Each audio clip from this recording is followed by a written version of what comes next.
for Civic Licensing Committee.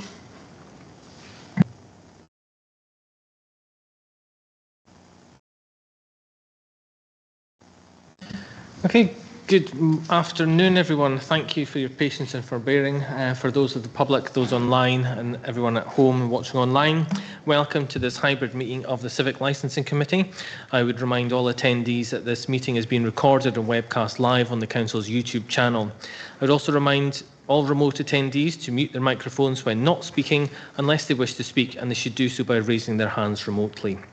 Can I also remind members attending hybrid meetings where quasi-judicial matters are being considered that they are not to participate by audio only and must have their video and camera functions switched on at all times. With this, we'll move on to agenda item number 1, apologies for absence. Convener, there's no apologies. We've got Councillor Durno, Councillor Scott, Councillor Whiteside and Councillor Brays attending remotely. The rest of the members are in the chamber.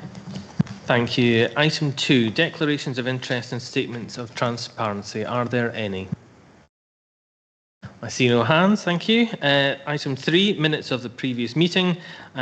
These are from the 24th of April 2015 and the 15th of May 2025. Are these all agreed? Thank you. Item number 4, exclusion of public and press. The committee are asked to note that the public and press will be excluded from the meeting during considerations of items 13 and 14 so as to avoid disclosing confidential information in terms of sections 50A brackets 2 and brackets 3 brackets B to the Local Government Scotland Act 1973. Is this agreed? Thank you. With this, I'm going to ask that we amend the running order of the agenda slightly. I'm going to move item number 8, which is the new application for street traders licence fixed pitch, report 20425 for the Roaco Trikes in Brechin to be moved to the first item of business. Therefore, if I can please ask the applicants to come forward, please.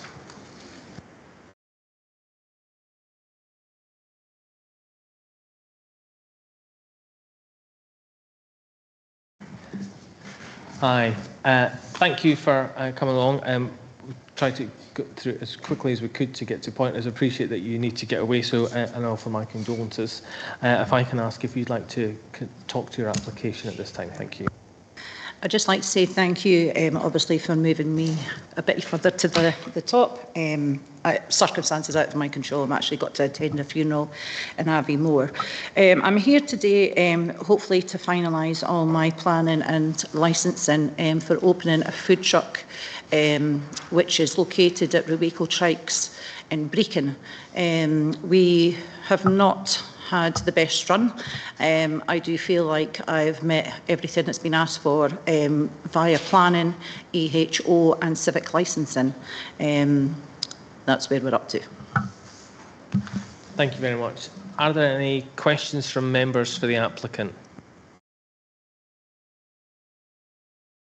No, I see no hands. In that case, we have objections from Environmental Health. If you'd like to put forward your case, please. Thank you, Convener. I can provide an update to what is contained within today's paper and explain that running parallel to the civic licensing process, the applicant has been seeking planning permission for the food truck on the site as proposed, and Environmental Health had opportunity to propose conditions through that process also. That has kind of overcame the issues that first arose with this application before committee today, and I understand that the planning application is subject to be granted, albeit not finalised, with a number of conditions from Environmental Health. The main difference being the operating times contained within the planning permission, as 9 till 2 Monday to Saturday and 10 until 2 on Sundays. And we would be able to remove our objection before committee today, as this will be covered in the planning application. Thank you. Are there any questions from members for officers? No, I see no hands.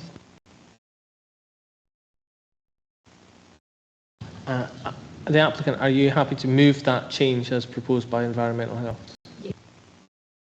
I've actually already reviewed the email and emailed back planning and saying I'm happy to adhere to all her the objections she had.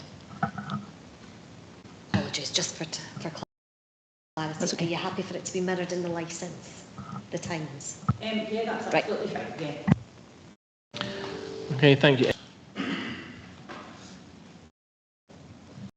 Councillor Scott. Yeah, thank you very much. I think this would be a good addition. It's a busy road. I know I don't look it, but I'm old enough to remember when that was a busy petrol station and it had a shop also. So yeah, I think this would be a good addition and I can see no reason why we wouldn't accept. Thank you. Any further comments?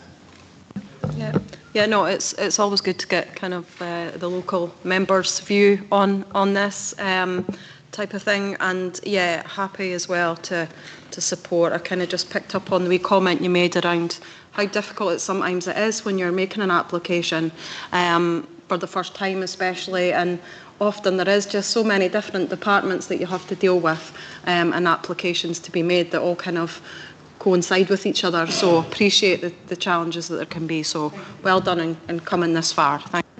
Thank you. Councillor Nicholl. Thank you, Convener. Great to see small businesses coming forward, and I wish them the greatest success with this project, and I'm well in favour of it. Thank you. Thank you. Any further comments from members? No?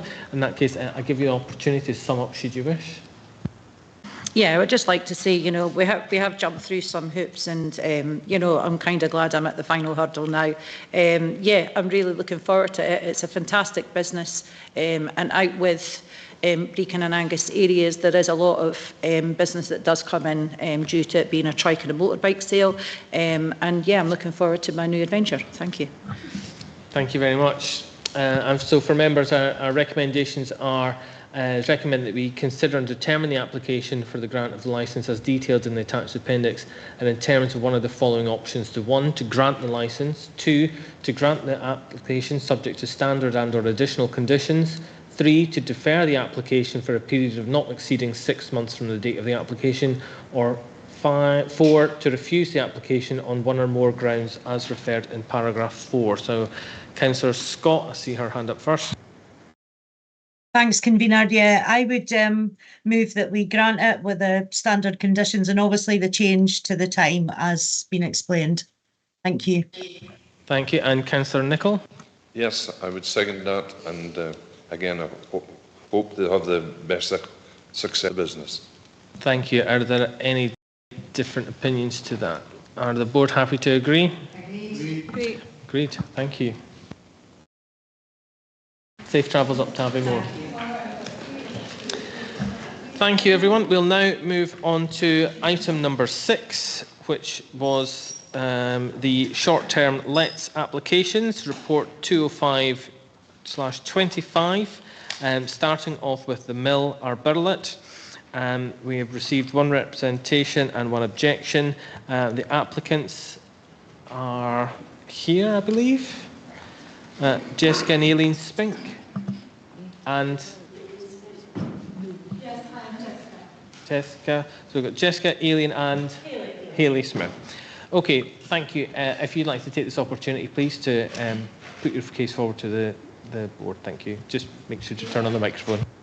You know, we're just here to, I think, answer some questions or some objections that have been raised. So we're just happy to go with, you know, your leadings, and we'll answer anything that's needed. But we've got the mill in Arborlet that Aileen and her husband recently brought back to life, and we're hoping that we can get our application for short-term lets approved. Anything else you want to add, or are you quite happy with that? It's been done to the highest of standards. Like the mill has been brought back. The wheel it's been derelict for many years, and we brought it back to life with a new wheel that was regenerated, and the wildlife that's coming back, and it's just a beautiful area, and we're just looking forward for other people to really enjoy it as much as we've enjoyed creating it again. Okay, thank you. Do we have any questions from members for the applicant? Councillor Speed. Yeah, thank you. Yeah, thanks. Yeah, it sounds like it's been quite a project and quite a special one too, especially given the kind of the area that it sits within. I just wondered if you could kind of just explain, just briefly, just kind of what type of measures you'll put in place just to, I guess, raise awareness to guests and visitors that would be coming to stay, just around the kind of the historical, you know, nature of the environment, the conservation area that it sits within, just to, you know, what can you do to send the right message to them that they kind of, you know, are good neighbours? I mean, the platform, we've got a few other Airbnbs and short-term lets in the town. Aileen and her husband recently did up Skepty Street, the Hobbled Hotel there. So there's 5 apartments there. We've got 2 cottages down on South Street as well, and another on Bridge Street too. So the main basis of our clientele is through Airbnb and Booking.com, and we're really lucky with those platforms. I know some people don't always enjoy using them, but you get a chance to speak to the guests a lot before they book as well. You can have your kind of guidebook or your welcome book with rules and regulations. You can be very clear on Airbnb, you know, if you allow parties or you don't, or your maximum capacity along with your license, what you can hold, your own personal, I guess, wishes for the property too, how you'd like the property to be left, or even down to like where you'd like the towels put at the end of the stay. So you can really communicate a lot with the guests before they've even arrived, before they've even booked. So I think we've not had any issues, and we've been doing Airbnb, I think, for maybe 6 or 7 years now, and Aileen's been doing short-term lets for 20, 25 years. So, and we've always had, and been very lucky probably as well with the guests that we've had. We've never had issues with noise complaints, but on going from some of the points that were raised in regards to the mill, we've had a look into like noise Barriers. protectors, yeah, almost like a smoke alarm, but it's a noise filtration. So set it up with your phone, access it remotely, and if, you know, things got noisier than what you've set the decibels to be, it would send a ping to your phone, and you could then contact the guest and say. But I mean, the spec of the mill, and I don't know if you've seen pictures that we've attached, or even through social media, it's been in the paper and online, it's been done to a very high standard. So we would like to think that guests that were staying were coming to enjoy that and pay the money to enjoy that, but also enjoy the surroundings, the walks that are there, the nature that's there, and also what Angus has to offer as well, like all the local other businesses that we'd hope would be supportive of maybe clientele of this type coming into the town and spending money. So yeah, if that helps. Thank you, that's been very well answered. Thank you. Thank you. Any further questions from members? No, I see no hands. There were 3 objections, as members will have noted from reading the papers, from Joanne Grant, Gregory McGilvray and Karen Wiley. I don't believe any of them are here, so it's just as per what is in the report. So unfortunately, I won't be able to ask any questions of them. So in that case, can I ask for any comments from members? Councillor Nicholl. It's a bad comment I'm going to make, but years ago, as a building contractor, I was given a works order to knock the place down, and it was saved at the last minute. So, it's just a... Thank you. I'll take Councillor Durno, then Whiteside, then Clark. I don't have any problem with it, as my friends and myself go away quite a lot to Airbnbs, and like it's been commented on, the vendor has a good knowledge of who's coming to the property, and it's, you know, well assessed. So I don't think the neighbours have anything to worry about. And if they did, you know, any complaints would be dealt with if there was any. But so I don't have a problem with this application. Thank you. Councillor Whiteside. Thank you, convener. Yeah, it's really nice to see historical buildings restored in a good way. We often see with short-term let applications objections from neighbours who are worried about what might happen, but we're not here to make decisions based on what might happen, and I wish the owners all the best for this project. Thank you. Councillor Clark. Thank you, convener. Hello, ladies. I'm really chuffed to know that my colleague didn't get to do anything to your building. And just a comment about the historical area and what you've done to restore. That's very, very commendable, and that's something that touches me. Airbnb and such like the way to go. That's always, we're not here to think about what might be, but I would just caution always to be a good neighbour, and that to be a neighbour isn't just about being next door to somebody, it's about what the kind of people you have in your home or your house, whatever. So keep that up, and all the very best. Thank you. Councillor Speed. Yeah, thank you. Yeah, I think it is always important to really take note of objections that are made. However, you articulated extremely well just your experience in terms of being in business and what you would do to address any issues, or what you're already doing actually in terms of mitigation. So yeah, thank you for that. I certainly feel assured now that you've spoken and been able to answer quite clearly. Thank you. Thank you. Any further comments from members? No. In that case, again, the same recommendations as before. Our options before us are to 1, to grant the application, 2, to grant the application subject to standard and or additional conditions, 3, to defer the application for a period not exceeding 6 months from the date of the application, or 4, to refuse the application on one or more grounds as referred in paragraph 5.4. So if I can ask for motions from members, please. Councillor Speed. Sorry, I propose that we would agree to this application subject to the any conditions that, well, the conditions that are before us. And a seconder? Councillor Louise Nicholl. Sorry. No, I'm just happy to second that. Thank you. Anything else from members?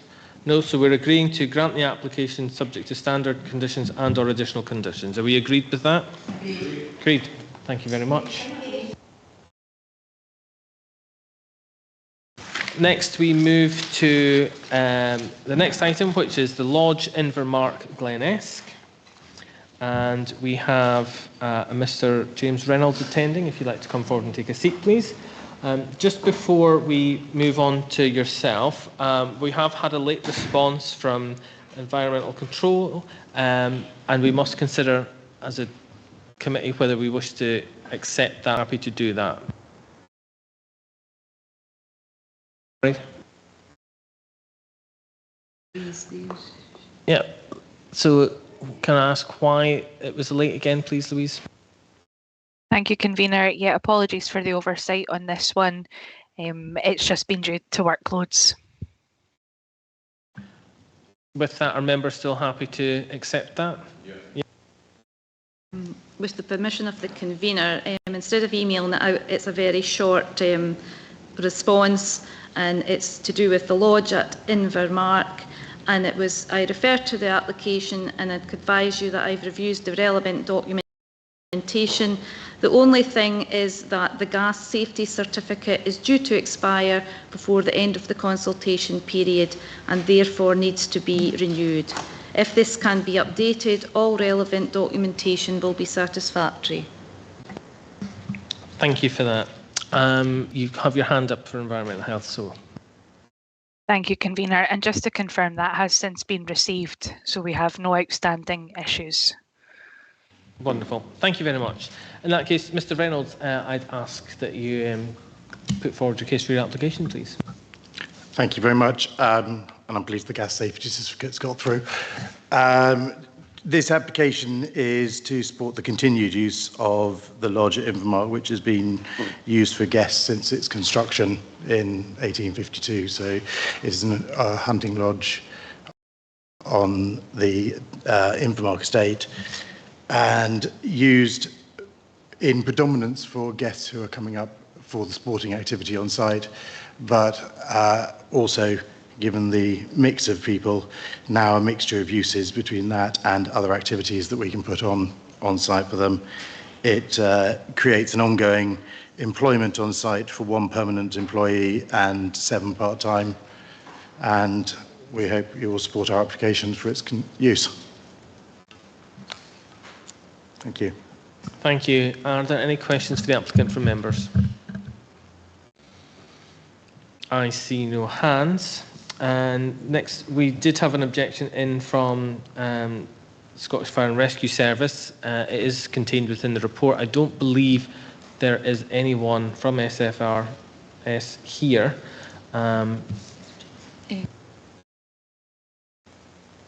Sorry, Tracy, could you maybe update us regarding if there's anything on the objection from Scottish Fire and Rescue?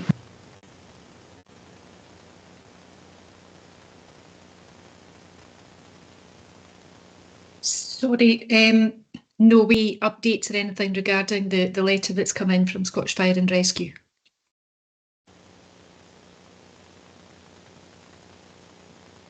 Yes, Mr. Reynolds. So if I may say, I did actually receive a letter from Scottish Fire and Rescue yesterday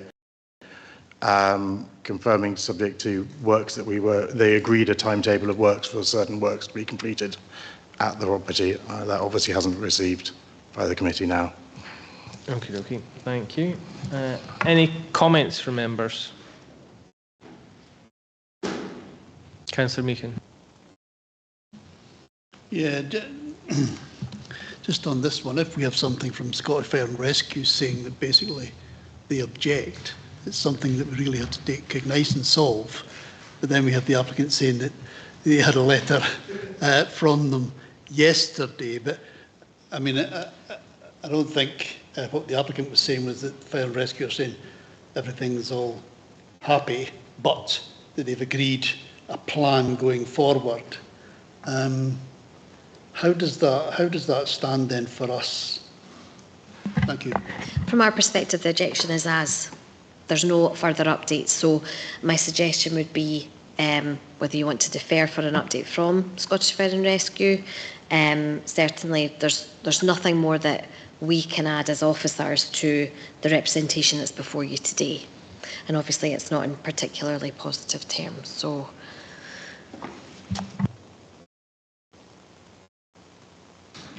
Any other comments from members? Councillor Nicholl. This lodge has been in use for a lot of years, and I would suggest this is just an updating of regulations, and we should continue with it as is. Councillor Meakin. Still okay for a comment. I think I would find it quite difficult to agree to this application given the letter from Scottish Fire and Rescue. I think I would be going more along, if it's okay to say it at this stage, a deferment on this one. Thank you. Councillor Whiteside. Thanks, Convener. I would agree with Councillor Meakin in this case. If the Fire and Rescue Service are saying that they don't support that application, I think we'll have to take that quite seriously. So I would support deferment on this time. Thank you. Councillor Scott. Yeah, thank you, Convener. Similar to Councillor Meakin and Councillor Whiteside, I would agree. I think a deferral is pertinent. I wouldn't be comfortable deciding on this given the letter from Scottish Fire and Rescue. However, the applicant is saying that, he's got a letter with a plan, so hopefully it shouldn't, take too much longer. And if we were to defer maybe to the next meeting, and that would give him time to iron these issues out with Scottish Fire and Rescue and update the board. Thank you. And Councillor Brace. Yes, I would agree with that. The correct thing, I think, to do is to defer because of Scottish Fire and Rescue Service's position on this matter. Thank you. Any further comments from members? No. In that case, Mr. Reynolds, I'll give you the opportunity to sum up in response to those questions and comments for your application. Understood with regard to the fire and rescue, and yes, if it's not with you, I understand your position. Hopefully, if that comes through to you, as it has on my email, then at the next opportunity, we would get this approved. Thank you. Thank you. For reference for members, the next meeting of the Civic Licensing Committee will be the 25th of September. And again, as I mentioned in the Licensing Board previously, the papers must be published 2 weeks prior to that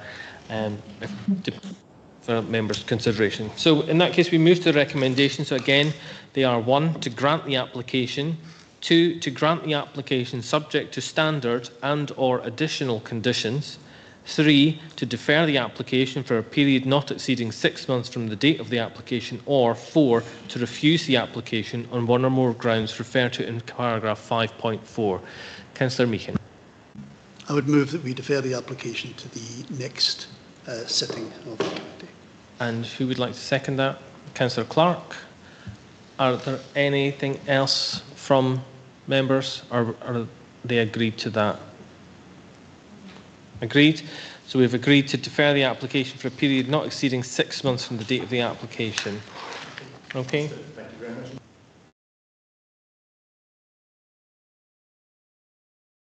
Okay, now we move to agenda item number 7, new short-term lets applications. This is report number 20325, and this is in relation to the Balbirnie Mill Brechin. If I can invite you to come forward, please, and whilst you take a seat and get yourself comfortable. Again, I'll have to ask the committee, they must consider the we've got 3 late objections, and whether you choose to accept these late objections or not. So if I can ask the board. And the reasons.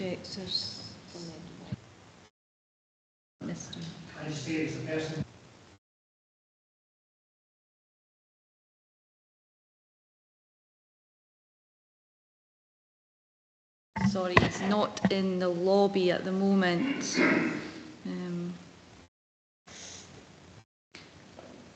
In the meantime, would you like to say why they were late? Were you one of the objectors? Chris has been here, he's been online since 11 o'clock, but he's in Glasgow.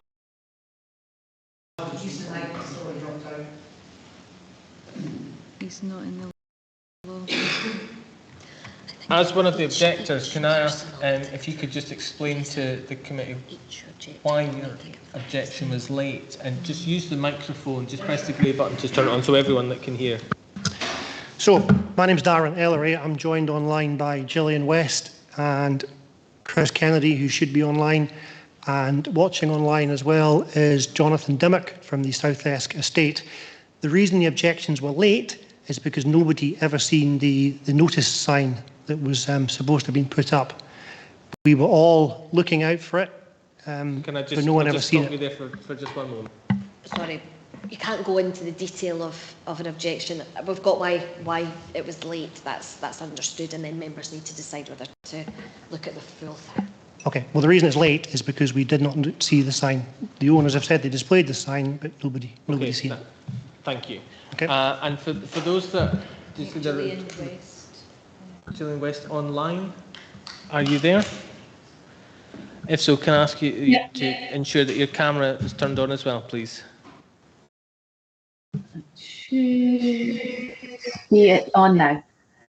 Great, thank you. So again, if I can just ask for the explanation as to why your objection was late. I don't need you to go into the details of this, everything around it, just the reason as to why it was late, please.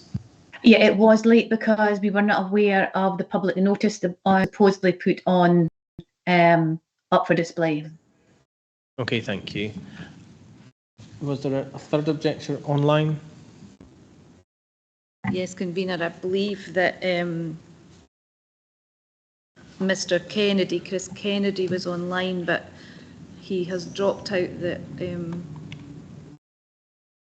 meeting and he's not in the lobby. So I'm sorry that it was for the same reasons as the previous objectors. Okay, in that case, I'll ask the committee if they're happy to hear accept the 2 late objections from the 2 objectors that are currently here. Are they in agreement? They're agreed to that. Okay.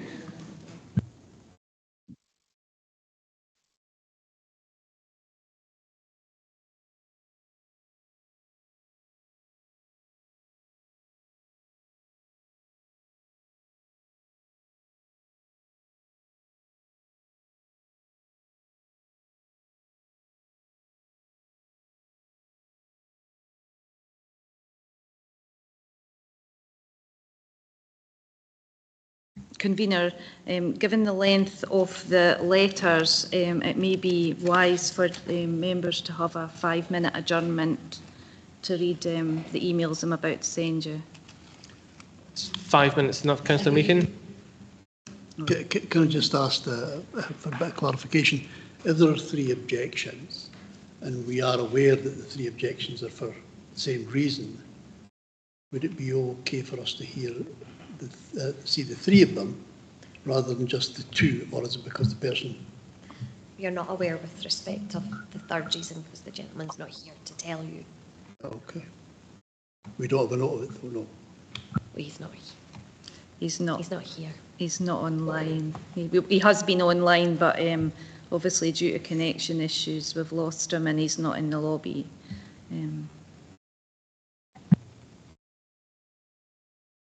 Happy for me to circulate the 2 and have an adjournment to read them? Yep, it's 5 minutes enough for everyone. Councillor Scott, see you have your hand up. Yeah, sorry, just bit of clarity really. If the gentleman's having connection issues, while we're having a recess, could he be contacted to see if he can come back in? Or, yeah, that's fine, thank you. Okay, do you want to pause the live stream for 5 minutes? Yeah. We pause the live stream, Claire, for 5 minutes, please. Okay, so everyone...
Okay, thank you, everyone.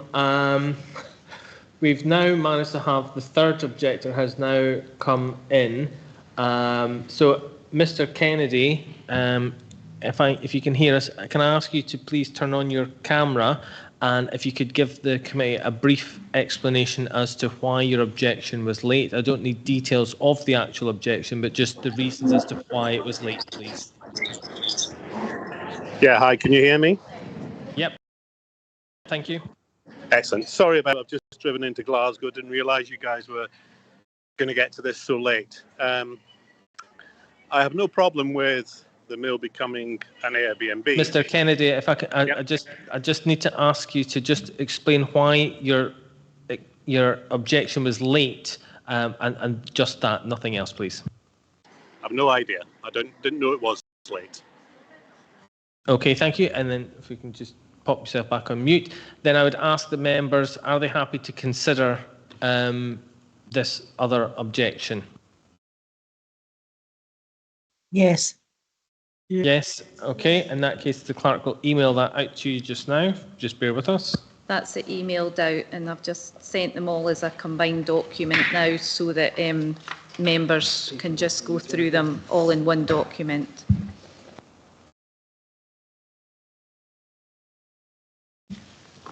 So we'll give everyone a little minute to make sure that they've received that. For those online, if you could just give us a thumbs up just to make sure that you've received it, please.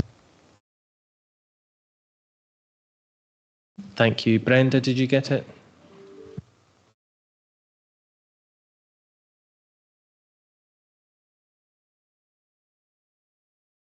Not so far, but I'll keep looking.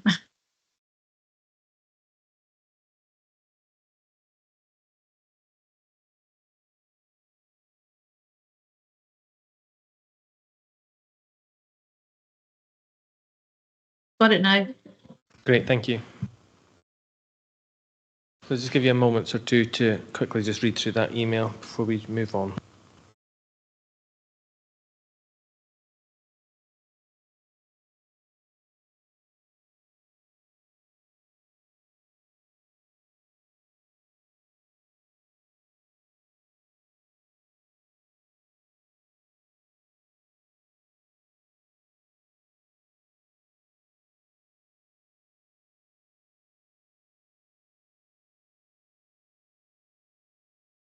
Apologies, could we get a copy? Thank you.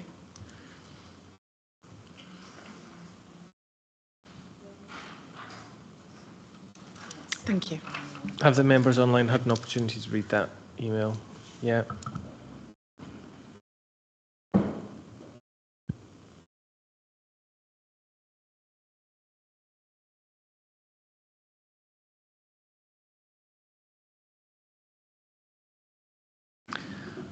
Okay, thank you. In this case, we shall now move on. So if I can please give the opportunity to Ms. Almeida, to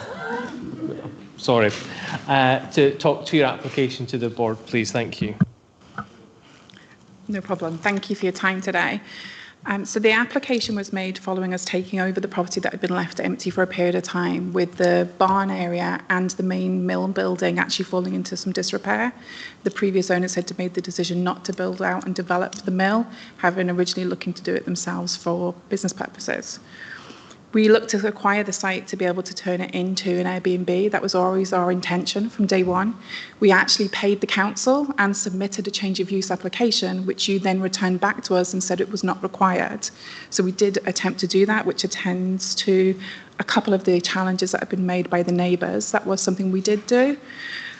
We since have renovated the property, during which time our contractor, who's also one of the developers, Lewis, that's with me today, spent time at the site doing the renovation works and had put the sign up during the renovation works. We also had some signage occasionally around deliveries and things like that, just because there was a number of deliveries over that 2 months. Yeah. And the challenge from the neighbours only really came in once it was known that we were using it for Airbnb. I think initially they believed we were potentially going to take it on as a residence and live in the property. But once it became known that it was for development and we were looking to develop the site overall, it has become a little bit more challenging, in terms of how we operate the site. So we have also, instead of doing it ourselves, we brought in an experienced superhost with Airbnb. The site's registered through that. He has a quiet hours policy, so that's been there from day one, and he manages over 30 properties, so he's very experienced. And he has done all the checks and all the things you would expect. We have had one incident of a house party which caused a lot of damage to the property, which obviously from ourselves is very distressing. And we understand that that probably was a distressing time for the neighbours. On the back of that, we've instructed Utility, based in Dundee, to install their Resi Central software and technology, which will allow us to monitor sound as well as lights, etc. And it'll give us the automation controls to turn lights off in external areas after 10 o'clock at night, and to also record the decimals within the building. That particular developer is also working on an external system with waterproofing, but that won't be ready until January. So we do take seriously, and we are a professional business looking to expand this property and other properties in the area. And we know that it has been a challenge for some of the tenants, some of the neighbours, but it's not our intention. The property is a high-spec property aimed at families, multi-use, and it's a high price point. It's not aimed at party houses and ruffians, essentially. It's aimed to be a quality establishment for families to enjoy the countryside and to have a retreat away from their day-to-day lives. And we hope that you see our intention and also the additional measures we've taken to address the concerns that have been raised by neighbours, but also from our own perspective. We don't want people to ruin our property, having invested the funds that we have, and we want to be able to work with the council for the other areas on the location, and that's not going to be possible if we're not managing it. Lovely, thank you very much. Questions from members? Councillor Meakin. Thank you, Convener. Can I ask, regarding the notice, where was it displayed? It was displayed on the front door. On the right-hand side? On the right-hand side as you enter the property. Sorry. Of course, yeah. The front door, is that? Of the 4-bedroom house. And would the neighbours be able to see that? Yes. Yeah. So it wouldn't be a problem? Yep. Thank you. Can I ask an additional, it might be legal on this one, if that's okay? Of course, go. What would the notice have contained? Would it say, for instance, oh, there's something going on here, or would it actually have said anything about Airbnb or anything like that? Yeah, the notice would give notification on application of short-term lets, and it would give notice to the public of the dates between which an objection could be lodged for consideration here. So yeah, it does say short-term let. Please go ahead. Sorry. If it can be seen by the neighbours, and it would actually say short-term let, and now the neighbours you were saying that it only became an issue when they found out it was going to be short-term let. But surely if the notice was on the door and could be seen clearly, then they would have known from the day it went up on his neck that it was short-term let.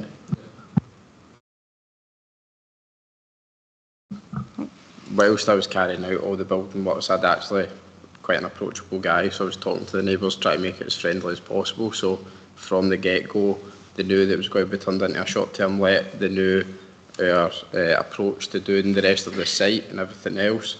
Throughout that as well, if they've just notified their objections, they've actually been in contact with our management team, who have been in discussions with any small disputes or any concerns that they've had. So that's all traced back on messages as well, which date before any of these objections.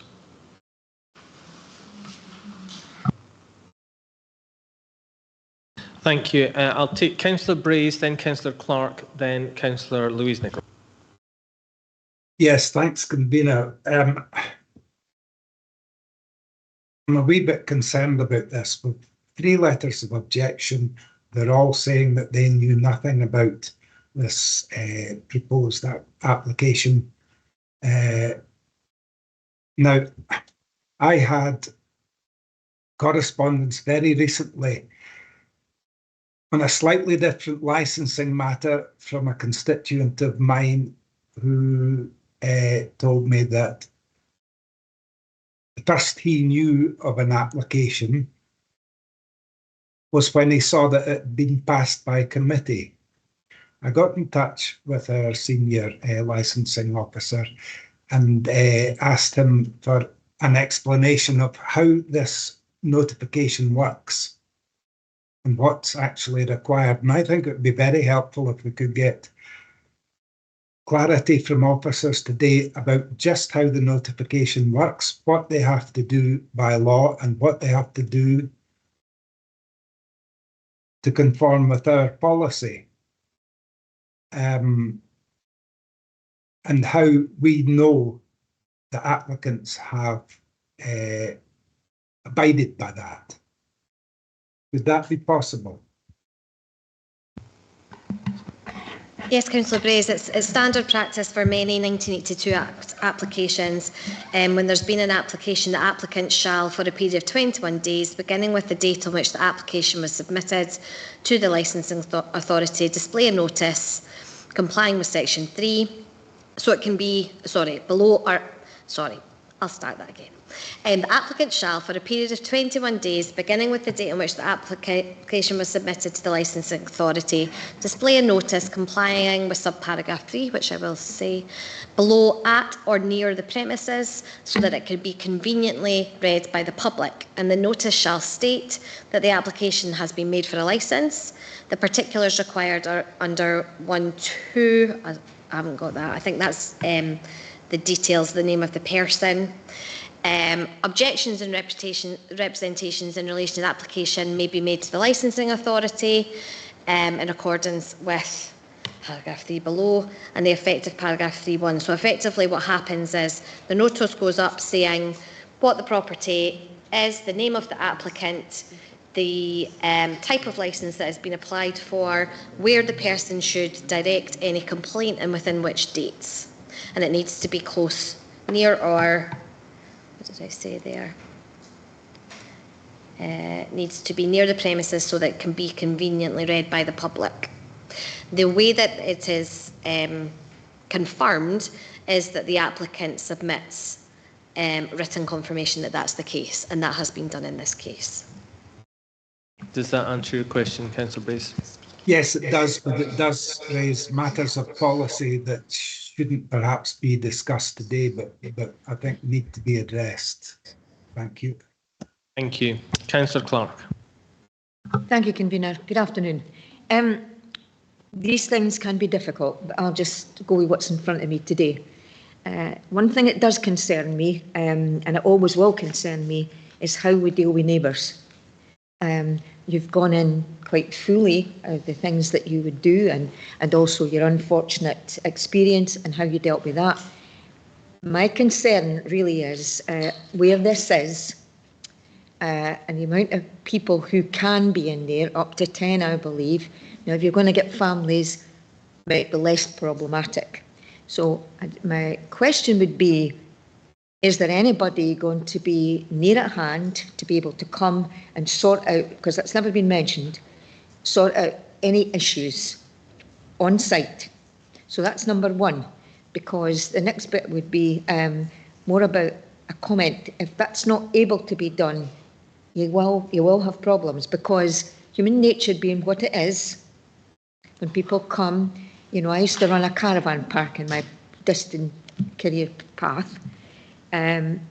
Regardless of everything, you will come across the rogue element. I'll just call it that. How fast can that be fixed?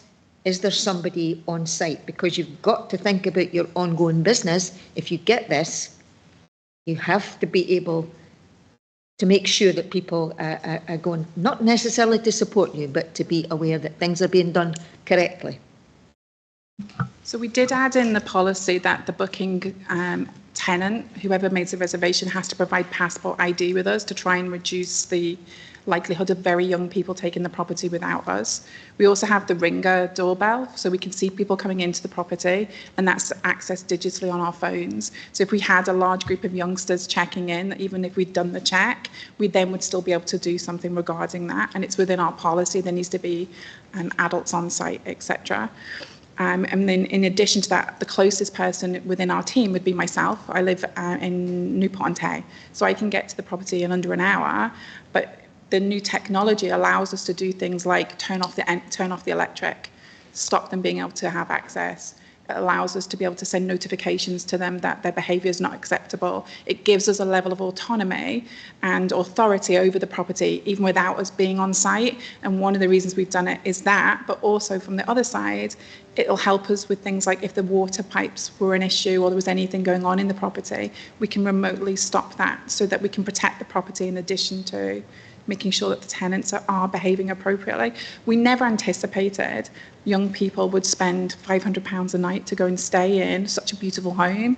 We anticipated families, and that's what it's been created for. We're all family business owners, and we really wanted it to be somewhere that we would like to stay, and that's what we've created it as.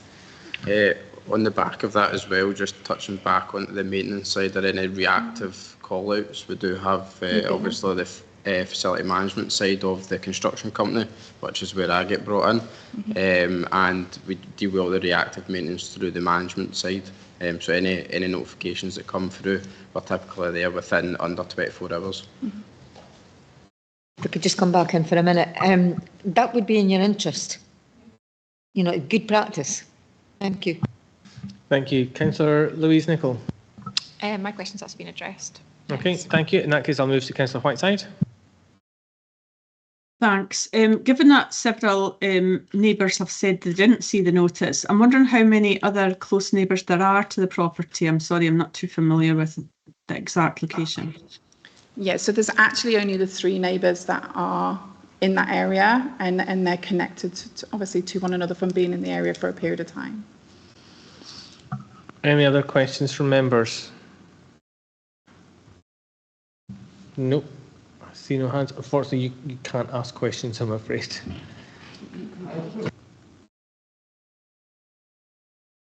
Okay. If there are no more members' questions, I will move to the objectors, and I will give them the opportunity to talk to their objections specifically. I will limit that time to 5 minutes per objector, and I will start with Mr. Kennedy, who's online, just because I'm conscious of the fact of how stable his connection may or may not be, and obviously he's doing other things. So if I give you 5 minutes to talk to your objection, please, Mr. Kennedy. Thank you. As I intimated before, I don't have a problem with an Airbnb. The problem has arisen through the noise and light pollution that we have suffered since it has become an Airbnb. The people that are looking after the property have said that they monitor it remotely. Well, that hasn't been done in the past, and hence our objections. It may be something they could look at going forward. I contacted the superhost, Scott, 2 days ago, referenced noise levels and light pollution and the use of foul language in the garden. And Scott's answer to that back to me was, I can't follow the guests round with a bell to ring a bell every time that they curse in the garden. To me, that showed a total disregard to the issues that we have put forward. Yes, it is a quiet area, and yes, we have lived there for quite a few years and enjoyed the quietness.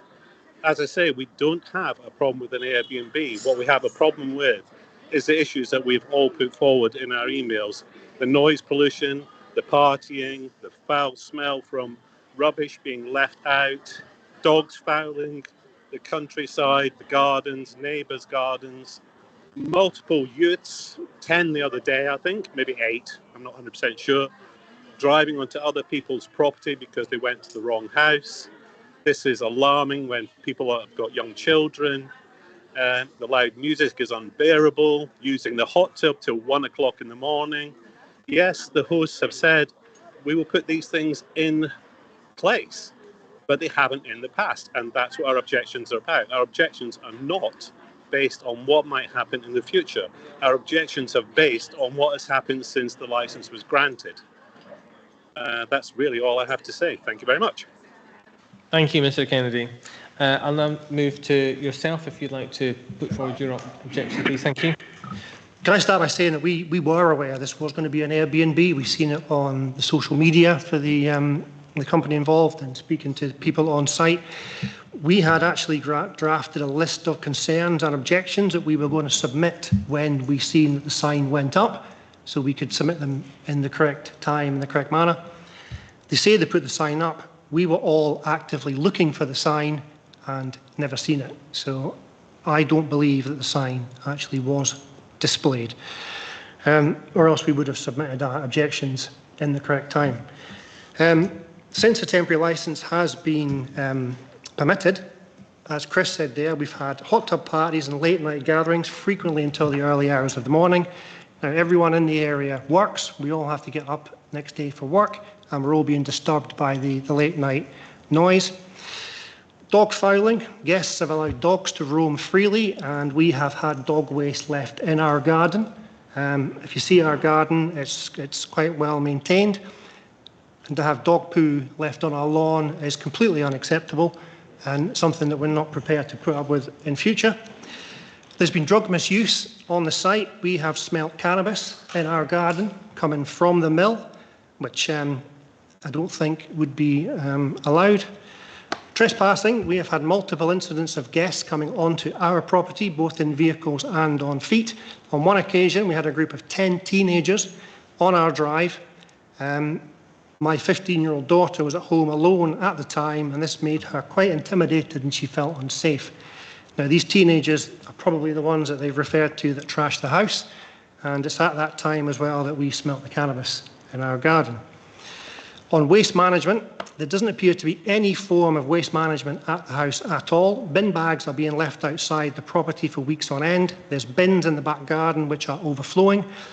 Waste is now being stored in the garage across the road from the house, and it is starting to smell pretty bad.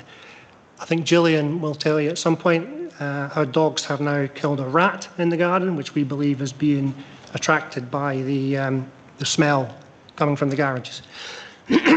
And the worst thing, which I've got a photograph here that you may want to look at, is drains management. The septic tank at the site has overflowed twice now this year, which has left raw sewage outside the property, which is running into the drains. This has been reported to council, and if I may, can I pass this picture around? This is outside the property yesterday. That is raw human sewage.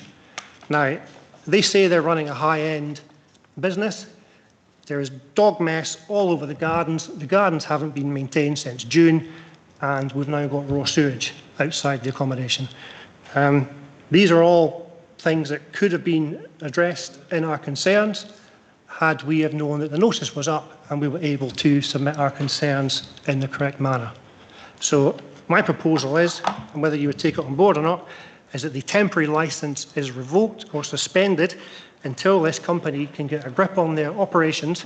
They can put a competent and professional management system in place to address these concerns that we have.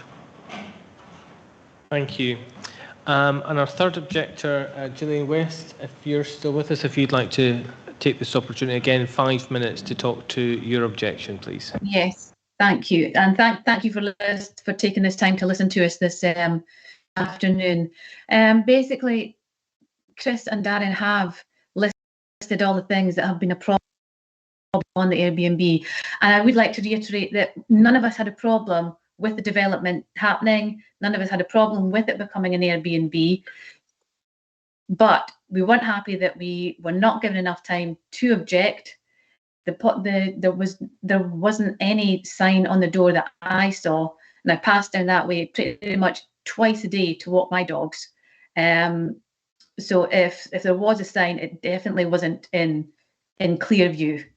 And as Chris and Dan have said, it's what's arisen since it's been an Airbnb. There's overflowing rubbish in the garden. You can see it quite clearly. They're dumping the rubbish into the garage, which, yes, there's been rats appearing in our garden now, which I think is stemming from there.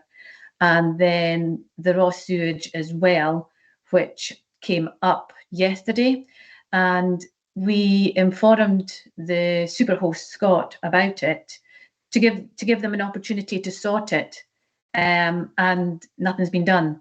We started complaining about the rubbish and the overflowing bins probably about 5-6 weeks ago, maybe before that. I can't honestly remember, and nothing has been done to solve this. So again, we would just like to make sure that yes, they vet guests more stringently, because there was about, I think there was about in between 8 and 10 teenagers turned up, who obviously they weren't expected. They were the ones that caused all the hassle. And not just those guests, there were other ones where there's been late night parties out into the hot tub until maybe 1 a.m. in the morning, which at the weekend is not a huge deal. But when it's during the week, when we've got to get up for work, it does start to grate. So I would just like them to be a bit more aware of the guests that they are bringing into the house, which they don't seem to be at the moment. And I think that's really all I have to say. I think Dan and Chris pretty much said everything that we need to. But if there's anything else, any other questions, just let me know. Thank you very much. Do I have any questions from members for any of the objectors?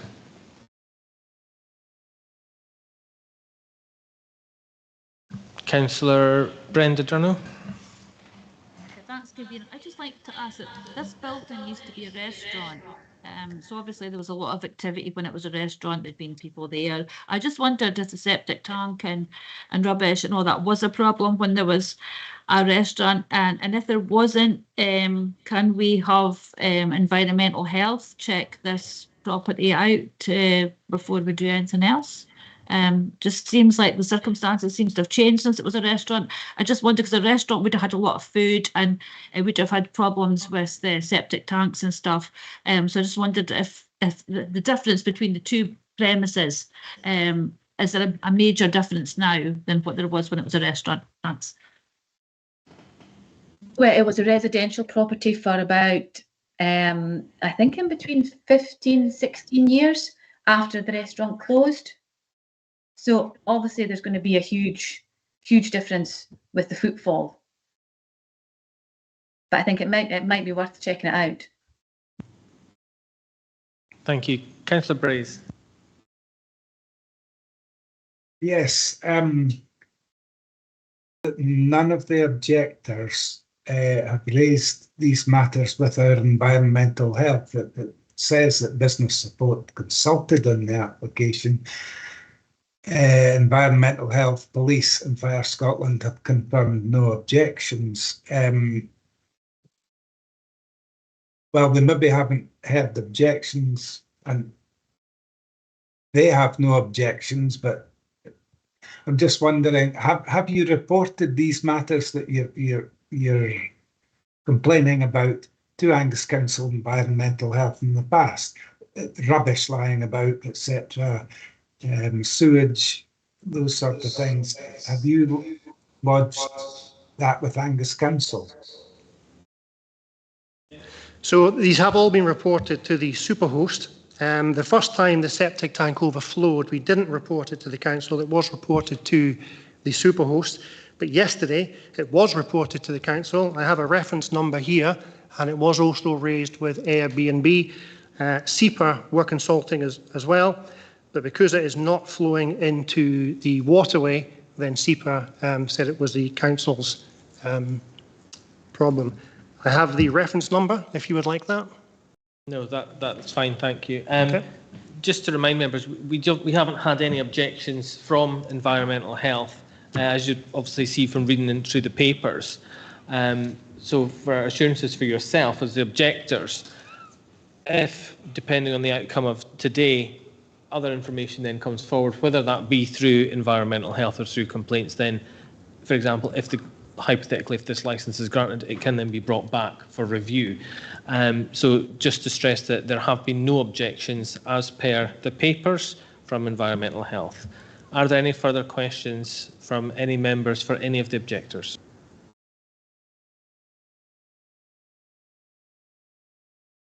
Nope, I see no hands.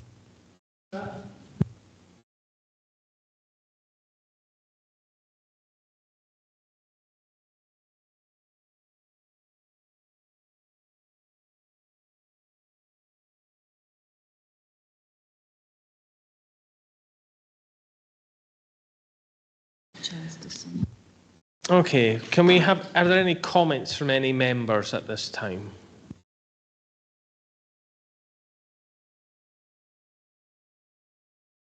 No. Councillor Scott?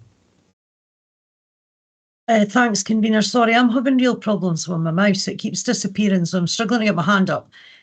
Obviously, the objector, sorry, Darren, I think the name was, sorry, my mind's gone blank, but it's passed around a photograph, but obviously the people online can't see that. So, I mean, I know it's probably not the nicest photo to see, but I would be quite keen if you could hold that up to the camera, maybe.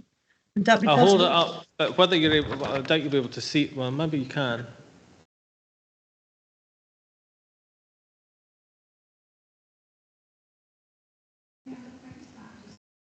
No. Okay, are there any other comments from members?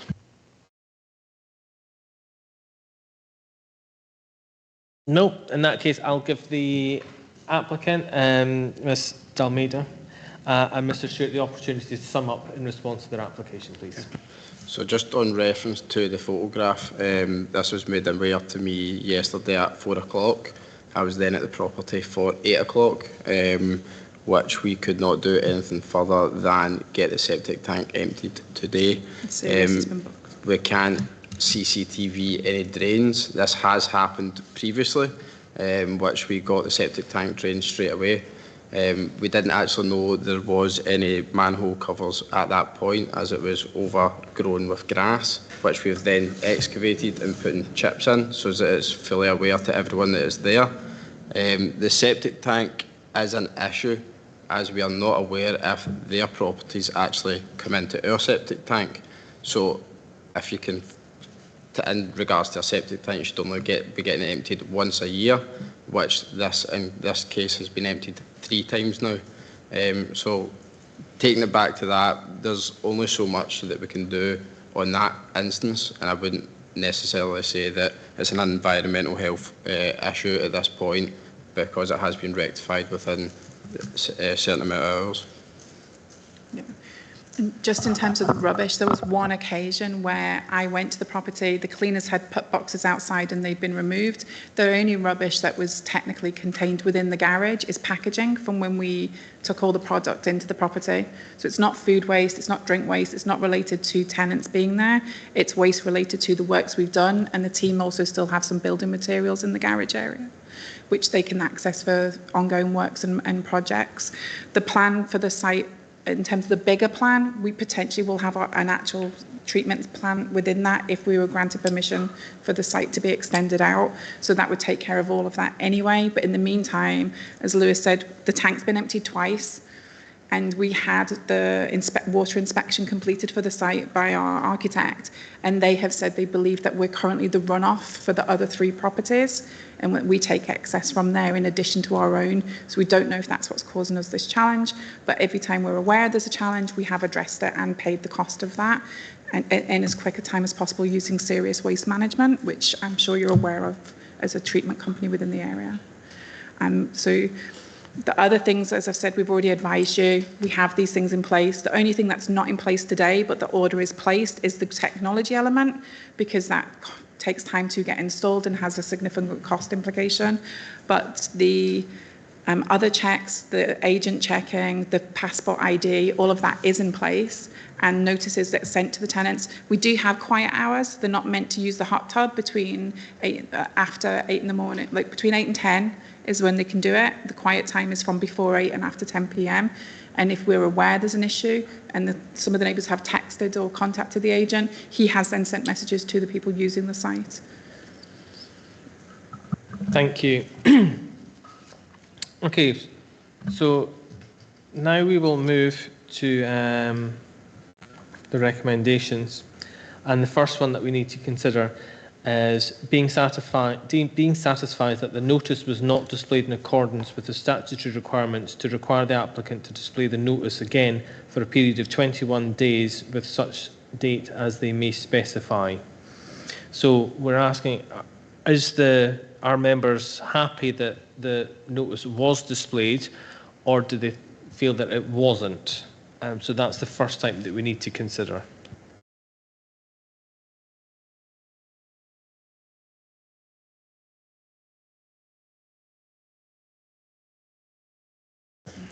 Councillor Brace. Well, the problem here we've got, convener, is that we've got three neighbours who are saying they didn't see it, and we've got the applicant saying that it was. And there's no proof either way, except that the applicant has signed a declaration saying that he definitely displayed it. I believe that's the only thing that we require is a self-declaration. And that's a big problem with this. And as I said earlier, I've very recently had a very similar one. It's not like a planning thing where we require notices to be served, letters to go through doors of the neighbours, because legislation doesn't insist upon that. Thank you. So I don't know. You're asking me who do I trust more, the applicant or the three objectors? Thank you. Councillor Scott. Thanks, convener. Yeah, very similar to Councillor Brace. I mean, this is not the first time I think we've had this kind of issue come up at committee where, people haven't seen the notice. And again, three neighbouring properties are saying they haven't seen it, but the applicant's saying they are, so they have displayed it. So yeah, I mean, I really honestly do not know who's right and who's wrong here. Maybe it was displayed, but just not in a very prominent place. I don't know. So I think therefore, can it be displayed again? That would be my thoughts. Any other comments? Sorry, can I add that we did apply? Sorry, I'm really sorry, but no, you've had your opportunity, so okay, it's now for us to determine that decision. I see Councillor Durno. I think the situation now is what it is. I mean, that the objectors obviously know that the building's there and obviously what it's going to be, and the person that bought the building has spent a considerable lot of money buying the building, doing the building up, and is hoping to get it let out as soon as possible so that it's not sitting as an empty building. So I think it's probably getting the two parties to get together, to work together, and maybe involve environmental health to keep an eye on the property, to get it all sorted out, because I think everybody wants the building to be a success for everybody, and not sitting empty like it had been for years. And that would conclude it. Thank you. Thank you. Anyone else? No, I'll put in my own comment as well. I completely agree with what Councillor Brace has said. Obviously, that's not a decision for now. It's something we have to think about or come back to, because what checks do take place? None at the moment. We just have to go on the trust of whoever the applicant may be that they've done what has been asked of them. So perhaps in future that needs to be looked at. Regardless of that, we still need to decide on this particular recommendation before we can move on. So if any members are willing to put forward a motion, I'm happy to hear it. Councillor Meakin. Unfortunately, it's not a motion, but it's regarding the 21 days notice. I think, like Councillor Durno says, we are where we are. If we were to decide option 2, that in our opinion the notice wasn't displayed for 21 days, I'm assuming what that means is the notice has to be redisplayed for 21 days, but where does that take us? Back to where we are now. It doesn't address any of the other parts of the objections about mess or any of those sorts of things. But it would display it for another 21 days. It's a difficult one. Just to confirm, the legislative requirements are what we follow here. It would be displayed again for 21 days as per following the guidance. There's no legislative requirement for a check, so we wouldn't do that. That's just not within the legislation at all. The only thing I would add is that you have 3 members of the public here who have responded. I'd wonder whether members are considering whether there could be other people who want to respond if it wasn't displayed correctly. It's a matter for you. You need to determine whether or not you think it's appropriate in line with the evidence you've heard, give reasons why you think or do not think that the notice should be displayed again for 21 days. And we would come back to another consideration of this at this committee. Thank you. Councillor Whiteside. Thanks, convener. I do think it's unfortunate that the objectors we've got here today didn't see the notice in good time. However, we have heard from them all, we have considered their evidence. So, and given that there are no other close neighbours, I wonder if there would be any benefit in displaying it again. I think it would have been unfortunate if they'd missed it and the application had been heard without their input, but they have had the chance to input today. So I don't know if delaying another 21 days is any use. Thank you. Councillor Meakin and then Councillor Clark. Yeah, I think I'll put my head above the parapet. I'll move to grant the application subject to the standard and any other conditions.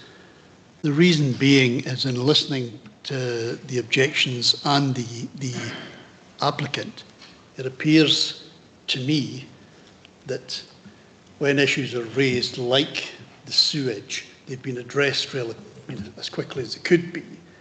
The issue of sewage as well as, I live in a town and my drain could get blocked and sewage could come up. It could happen anywhere.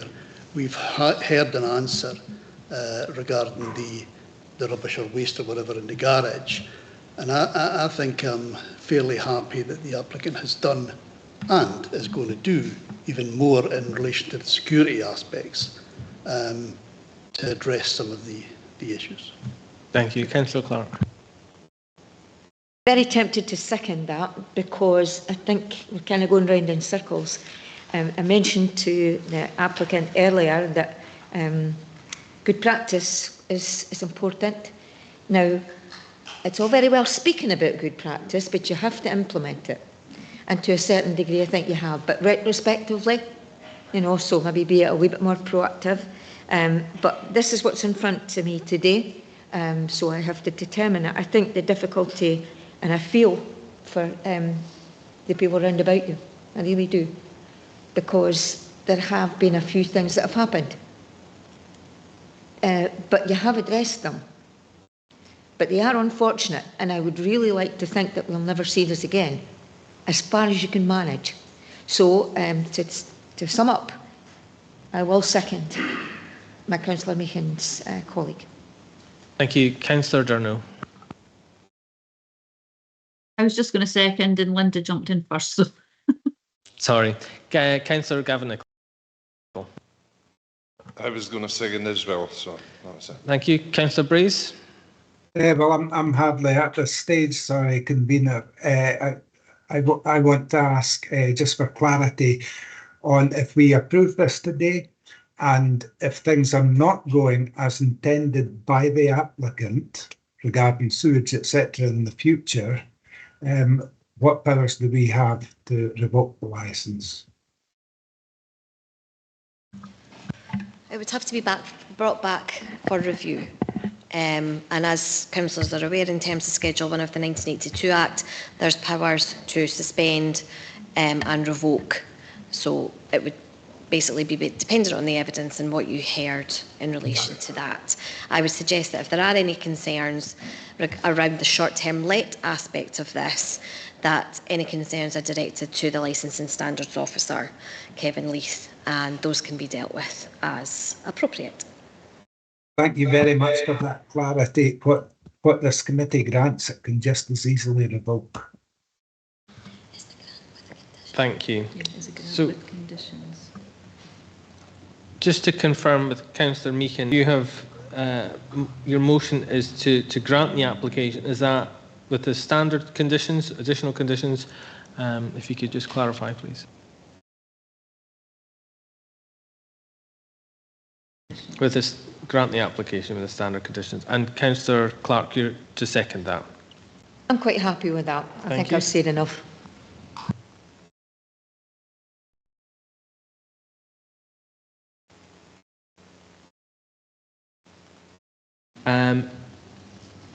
Councillor Meakin and Councillor Clark, as per number 2 in the recommendations, you need to give us reasons about being satisfied that the notice was not displayed and such on that when choosing to then grant the licence. Yeah, again, given what I've heard, it's a bit here and a bit there, so I'm prepared to accept that the notice was displayed for the required 21 days. Thank you. And Councillor Clark.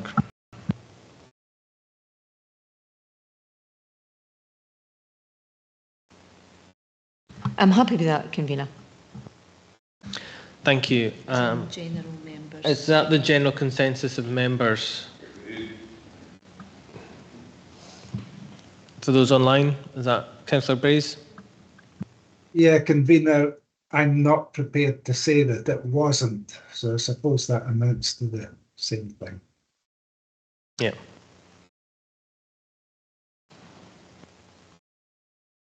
The licence has been granted. Subject to the standard conditions. Thank you for your time today. Thank you. Okay.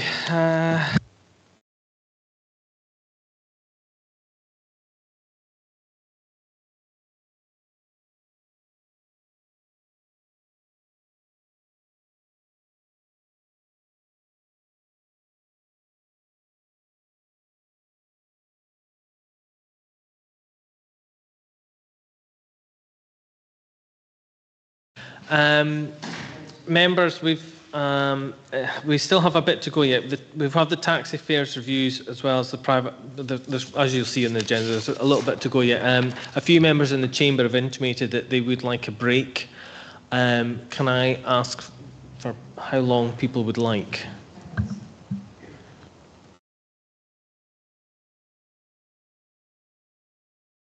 I'm just thinking in terms of what we might have had later on in the afternoon, which is irrelevant compared to what people are here to have their situation heard, but we have got something else. So I kind of think that we'll need to make a decision on that as well, and that will maybe have a bearing on this break,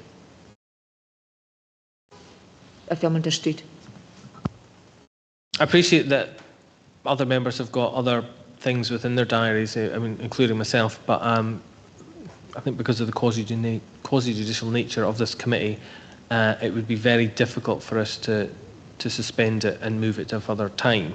I'm happy to continue with the business. I appreciate that people do want a comfort break, which I'm happy to accept. I'm asking for members to give me an idea how long of a break they would like, whether that's 5 minutes or 10 minutes. I was going to say 10. 10 minutes, I think, is the consensus. Members online happy with 10 minutes.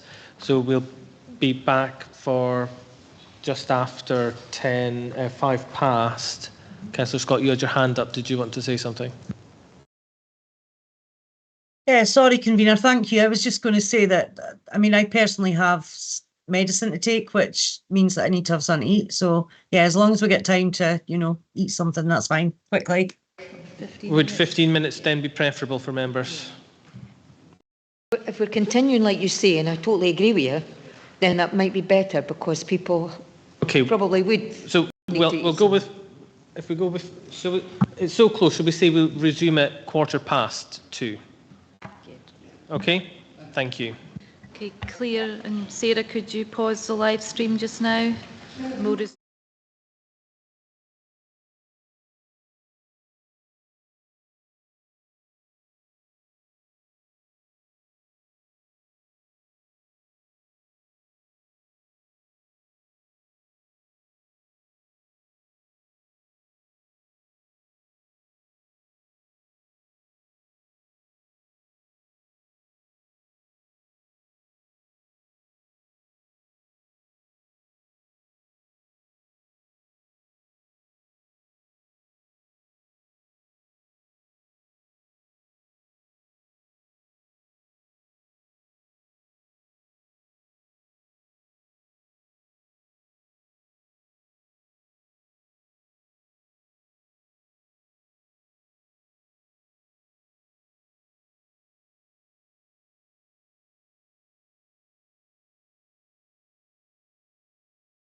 Could you restart the stream, please, live stream for Civic Licensing Committee?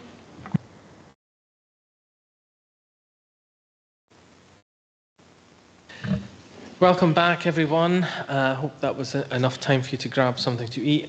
Thank you again for everyone's patience, for those that are online and those that are here in the chamber. We're moving on now to item number 9, which is the Taxi Fares Reviews Report number 20525. And I think we'll start off with Mrs. Burns introducing this paper for us. Thank you. Thank you, Convener. Yes, the Taxi Fares Review last came before committee on the 15th of May. That was following the statutory consultation with taxi operators. Following that, the matter went to public consultation in terms of the statutory requirements, and a number of responses were received to that. Those responses are contained within Appendix 3.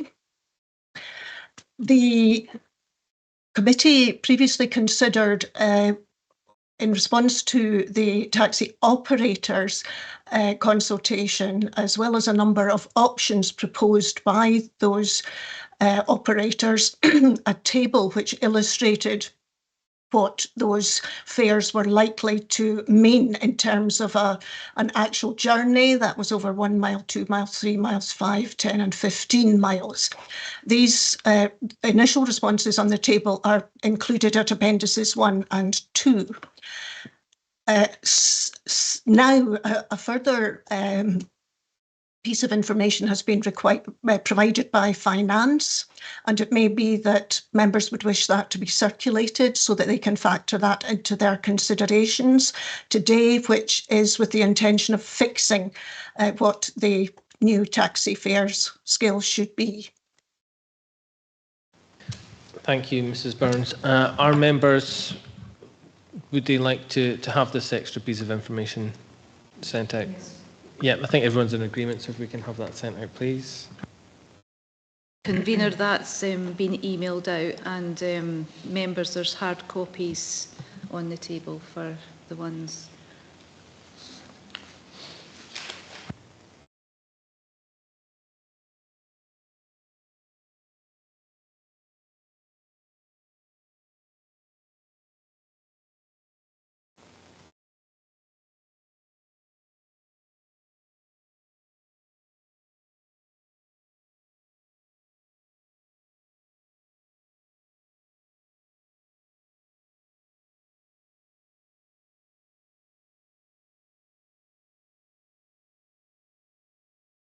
Thank you. I think most people have received that now. Mrs. Burns, if you'd like to talk us through that, I think that would be quite helpful.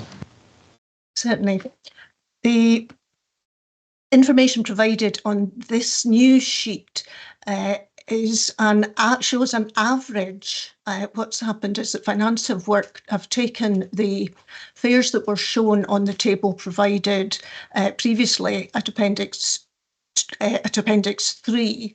They have averaged these and have come up with an estimated all-round figure. The actual figures are illustrated there on the sheet you now have, but they have estimated that an average overall increase would be 8%. So in their analysis, all of the options that were provided at an earlier stage are roughly within that ballpark figure, i.e. that there isn't a huge difference really between each of those options. They have also provided information about external financial aspects.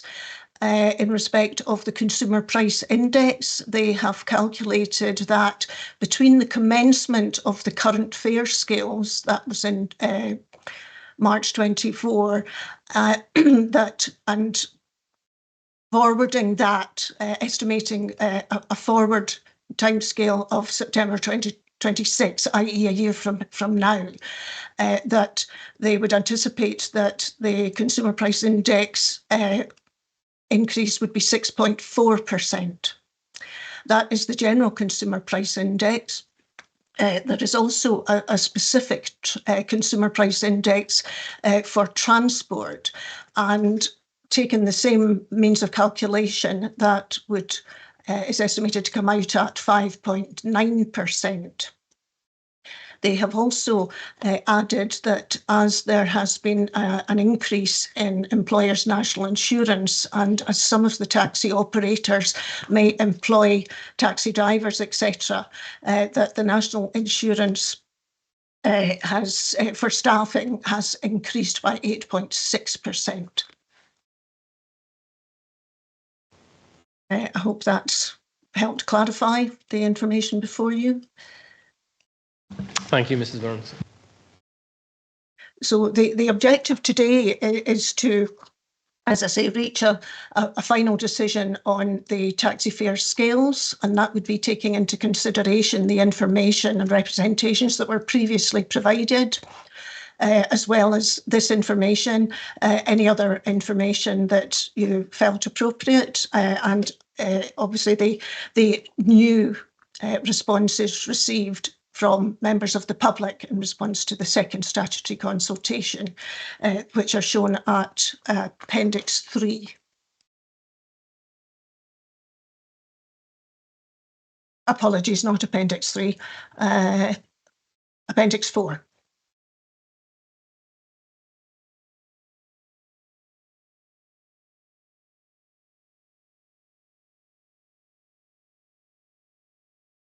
Do members have any questions for Mrs. Burns, specifically around what we've been sent? Councillor Meakin.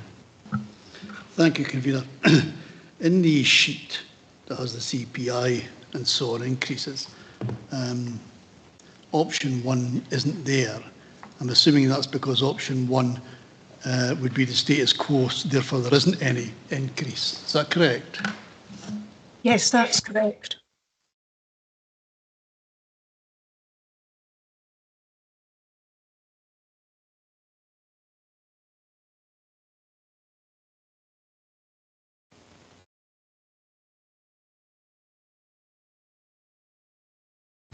We have Mr. Gibson and Wendy Foreman are here as representative of the taxis. If members are happy, I'd like to give each of them 5 minutes each to go through that before we enter into further discussion, comments and proposals, if members are happy with that. So, Wendy, if you want to, do you want to, or are you both speaking together? Or ladies first. So 5 minutes, please. Good afternoon, everyone. I would just like to say that if this proposal does not go through, we have another 18 months to wait for a pay review. I've spoken to a lot of operators who would like the fares to go up. I've spoken to a few of my customers, and they agree as well. The fares should go up. A lot of operators have wages. We employ staff.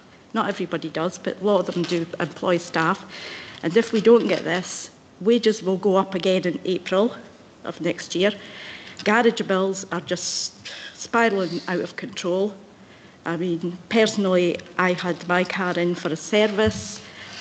I had to get new brake pads, new brake discs, and I've got a bill of £889 in.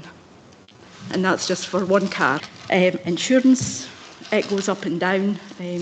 We have, this year, ours has gone down a little bit, which I was very grateful for, because we had 3 years no claims bonus. Licence fees have kind of stayed the same, but they can go up and down. It depends what the council decide what we're going to do. Recently, on the 25th of July, operators were told we all have to have PVG checks done for school contracts, which has cost us an extra £59. And we had your £20 to get an official to sign it and do the paperwork if you're not very sure on what, to get things done properly. So I've had 5 people to get done, which is £79 each recently. a lot of speaking with a few operators in Forfar, a lot of us in the next 5 to 7 years will be coming up to retirement age, and you know, if we don't get a rise of some kind, people might just think, well, what's the point in plodding on, making nothing, working for nothing, and might just decide to take early retirement, which would be a shame because there would be less taxes, and there doesn't seem to be a lot of people, youngsters, coming up to actually do this job. I mean, we've tried to get staff. People are not interested, don't want to work Saturday night, don't want to do this, don't want to do that. So the operators are having to just do more themselves, and we can't work 24/7, you know, so we've got to make the taxi trade look more attractive for other people coming in to do the job when us older ones retire. Mature. Well, mature. Okay, that's all I have to say. Thank you very much. Mr. Gibson, 5 minutes. Thank you. I just wanted to speak on the consultation first. Obviously, the proposal that was agreed was put out, advertised to the public. Everybody in the trade and everybody that uses taxis, is 99% of them will know of the review, know of the options, know what has been proposed, either through speaking with the taxi drivers, other customers, or seeing the advertisements. And they've all got phones. They've all got access to communicating and responding to that. So I'm one of, I believe, 68 operators in Angus. And we complete 200 trips every day. So 1,400 trips a week we complete at the current rate. And all those passengers will be aware of what the proposal is. So the responses to the proposal, bearing in mind I'm one of 68 operators, so you can extrapolate how many people use taxis. You've received, we don't want the prices to go up, from 9 objections out of thousands. So you would have to consider that all the other people that use taxis, because of the way they interact with the drivers and the operators, realise if they want to get from A to B, we got to be able to afford to transport them. And the only way to do that is put the prices up. If they can't, it's very hard because I'm so passionate about this, but the bottom line is, if we can't afford to be in business, if we can't actually charge pro rata against what our product costs us to produce when we sell it, then we're out of business. I just want to comment on Councillor Bray's comment at the last meeting I was at, when he said he did the sums and he wouldn't invest in a taxi business because it simply didn't add up.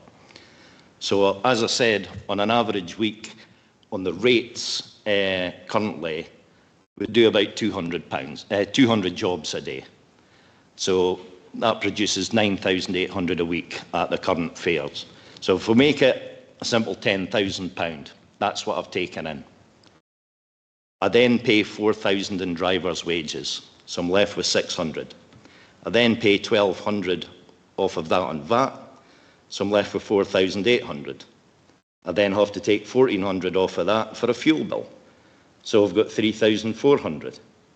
I then pay 1,500 for office staff, so I'm left with 1,900. That's not bad. Until I pay £2,000 for a clutch and flywheel kit, until I need a timing belt and water pump done. Regretfully, cars also cost money, so I've got car payments, rent. Bottom line, yeah, Councillor Brays was right, it doesn't add up. Do the sums. We need the increase or we don't go out of business.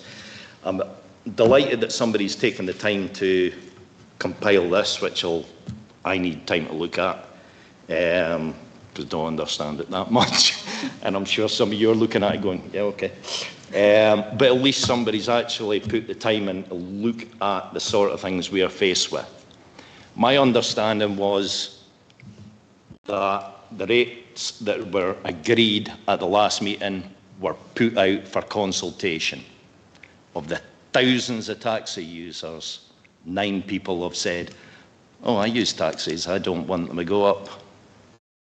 So to me, that's an overwhelming support for the trade in regards to putting the fares up. Thank you, Mr. Gibson. Thank you. Do any members have any questions for Mr. Gibson or Ms. Wend? Yes, Councillor George. Firstly, I don't believe that a non-response is a positive response. It would be nice if Angus Council could say a non-response is a positive response, but the fact of it is that that's not the case. On the numbers and doing the sums, you mentioned 9 objections from many thousands of users. But if we go back to the last meeting, there are 68, was it, or 69 operators? 68 operators. There were two, if I recall it, wishing increases, and there were 4, I believe, said they didn't want any increase at all. So do you believe that the numbers in that case are the same as the numbers in the other case? No, just believe that the communication is so poor that a lot of people, I don't know what term you would use, abstain. I don't want to get into too much, but the trade has been ignored by the council for, I think the last working members group was set up about 5.5 years ago, specifically to deal with us.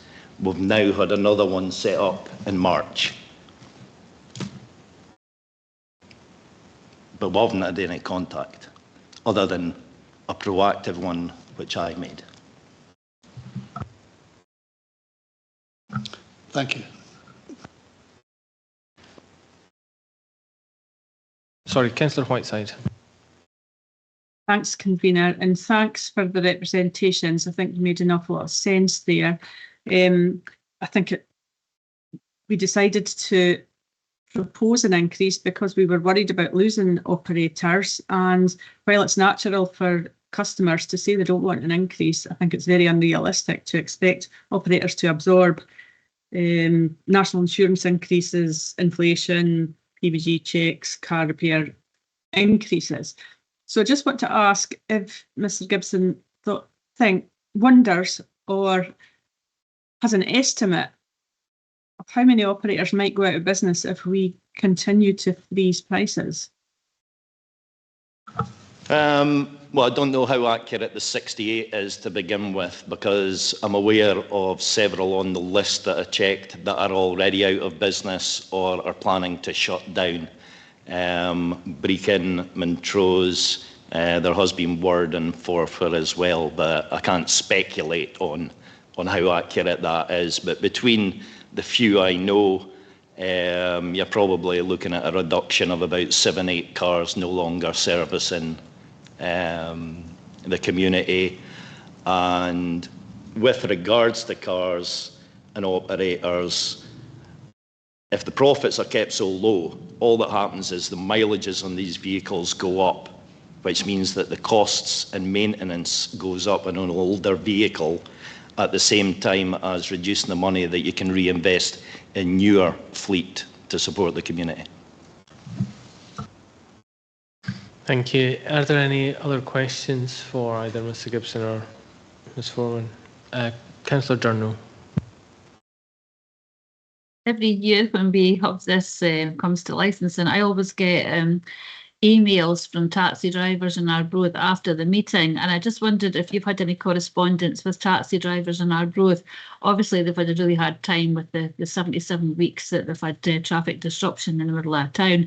So I just wondered if you've had any correspondence with them about any operators going out of business, etc. The biggest complaint is lack of affordability, and some of them have changed the way that they operate their companies, laid off staff, office staff, to do the office work themselves because they can't afford people in the office, which means that their time is taken away from actually developing their company because they're too busy working in it rather than on it.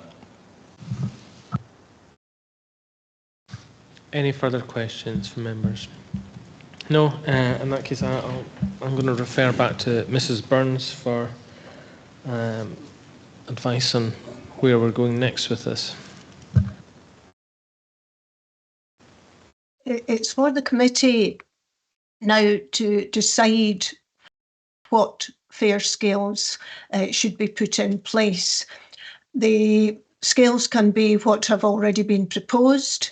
They can be any of the options that have already been proposed or something completely different.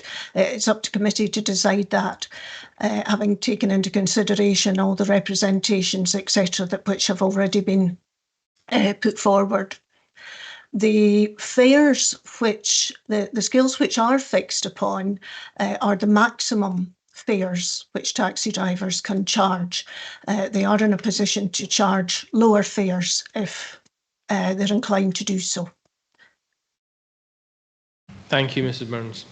I'm going to open it up to members if they have any comments that they may wish to make in regards to the proposed structures that we have within the papers, or any comments in relation to what's been said by the representations here in the chamber.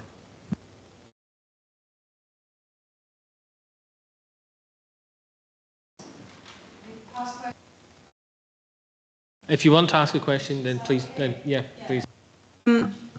Probably one, I think, for Mrs Burns. It was just for clarity. How easy is it for taxi drivers, taxi companies to request when their meter is getting set up that it's not set to what's been? Does that make sense? Because I'd had some feedback that it actually wasn't that an easy thing to do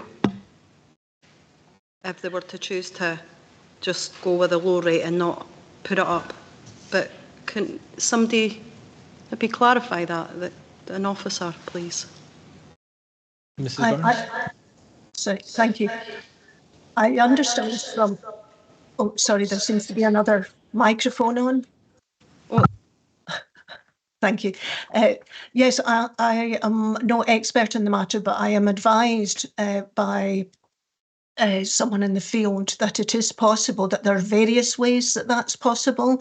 For example, stopping the meter and other options. I don't know what, actually what they are. I wonder if perhaps Mr. Gibson or Ms. Foreman might be able to answer that if that was put to them. Mr. Gibson was frantically waving his hand at me, so I shall presume that he does know. So, Mr. Gibson, please. Was waving gracefully. After the sort of contretemps of the initial discussion on the proposal, I was trying to interact with other operators that had put in objections to it, and obviously this is the maximum. If you're putting your meters up, it costs you money to put your meters up. If you don't want to charge those rates, you hardly want to put the meters up. At that point, I contacted, and this is probably something for the LSO to look at later, the Dundee Test Centre, and asked the question, should somebody not wish to put their meter up, and therefore they're charging below the new metered rates in Angus, would they still be able to pass the test? And I was advised, no, by the current rules. However, does the council set the rules? Does the statute set the rules? I don't know. That would be something for the legalese. But if the rules aren't fit for purpose, then we need to change the rules, in my humble opinion. Did you want to come back on that? Yeah, just to say, because that's certainly the feedback that I've had, is that, like you say, isn't possible to do. Because just through being in and around this committee albeit not always as a member, I have heard those kind of murmurings that, you know, they don't have to change their meter, but actually they do. So I think we need to all bear that in mind as well when we're deliberating this decision. Even like when we take our cars to Dundee for test, the last thing they do is take your car out and they check your meter just to see that your meter is okay. If it's out or if it's below or if it's higher, you're told to go and get it checked, and you would have to go back and they would check it again for you. So they're very strict about that. Yeah, so just for clarity, you can't just necessarily easily choose to say, well, I'm not going to go with that higher tariff, I'm going to stick with what I've got, because under whatever governance tells us that we can't. Yeah. Thanks for clarifying that. But that's really anyone else, like if somebody gets in a car and the fare's like £4.20 to start with, and somebody just says, "Oh, just give me £4," they'll not bother putting the meter on, and they'll just take the £4, and I presume they'll write it down. It was £4 they took from the person, which is not really very. That's not. You are allowed to do this. Yeah. Which is, in my book, is wrong. But everybody should be. I mean, we get meters for a purpose. Yeah. I mean, we don't go to Tesco and at the checkout turn and say to them, say it's £150. Oh, well, I'm not paying that. I'll just give you 150. You know, it's, you know. It's, it's so like when it comes to the meter setting, yeah. When it comes to the meter setting, no, you can't just decide to keep it as is. No, yeah. You must get it changed, and it's £50 to change it. Because we get, it's people in Cove that come down, the taxi meter service there come down and they change over all our meters for us, and we have them coming down, and we're £50 per car to get it changed. Thank you. I think the question that should be asked to your question is, given that it has financial implications, is it possible for them not to change their meter if they don't want to, and as long as it's not, as their meter is not charging the public more than it should, they should still be able to pass the test, given the vehicle is in a roadworthy condition. Thank you, Councillor Braze. Yes, thanks, Convener. On page 47, at 3.7 in recommendations, we are asked to set a maximum rate. I think it would actually be quite helpful if we referred, whenever we're talking about fares in these papers, if it mentioned that it was the maximum fare that we were setting. Another comment I might have is that we are setting a maximum fare for the whole of Angus. That's what we have to do. And we've got to remember that Angus has various different boroughs, various different areas. They're all having to operate to the same maximum fare, but economic conditions and supply and demand conditions might vary dramatically across the different boroughs. We're getting a very strong indication from probably the biggest operators in Forfar and in Montrose that they cannot work with the current maximum fare. Maybe get some people, I think it seems to be our road taxi drivers, that they're content to. Maybe their situation's different.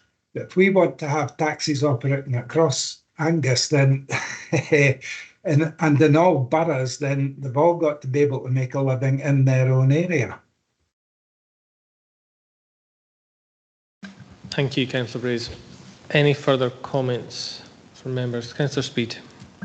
Yeah, thank you. Yeah, it's really difficult, this one, because, you know, we are hearing different viewpoints, and, you know, it's important to consider what the respondents are telling us. And I think Councillor Meakin highlighted a couple of points with regards to, you know, the consultation the first time round in May with operators, and then what we're hearing when it's gone wider, albeit not high numbers of responses, but nevertheless we need to take people's feedback on board. And I think what concerns me is around the fact that, yeah, there is different feedback in different localities. In Arbroath, clearly, as Councillor Durno highlighted, I certainly get a lot of, feedback around when the fares go up from Arbroath operators. And customers, I think, it's very clear that a lot of the customer base are the more vulnerable within our society. They are the ones that are most reliant because for whatever reason they maybe haven't got other means of travel, transport, or they need that door-to-door service because of their vulnerabilities, whether it be age or disability, ill health or pregnancy, as the Equality Impact Assessment highlights. So that's all the type of things I'm taking into consideration, as well as, and I know we're just here on this agenda item, but there are obviously three agenda items today, and albeit they're separate, they are interlinked. And I certainly would like to hope that going forward we could start to have more robust conversations with the whole trade across Angus, so that we can really start to kind of co-design and shape what works, whether that be per locality or, like I say, whether it be the fees, whether it be, the other reports that we've got. Thank you. Afraid not. Sorry. Councillor Whiteside. Thank you. Has Councillor Bray's got his hand up for me, actually?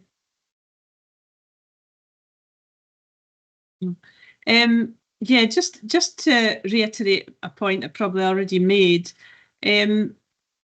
Of course, the taxi service is hugely important, and the cost of it is hugely important. But if we keep the fares too low and there are not any taxis available, particularly, I would say a suitable supply of accessible taxis, then low prices aren't going to help anybody if they can't get a taxi. So we do have to bear in mind the sustainability of the service, I think.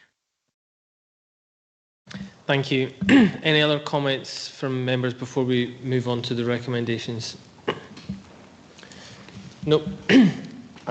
So the recommendations are: 1. Further considers the taxi fare review representations received from taxi operators contained in Appendix 1 to this report, previously considered by the committee on the 15th of May 2025. I believe we've done that.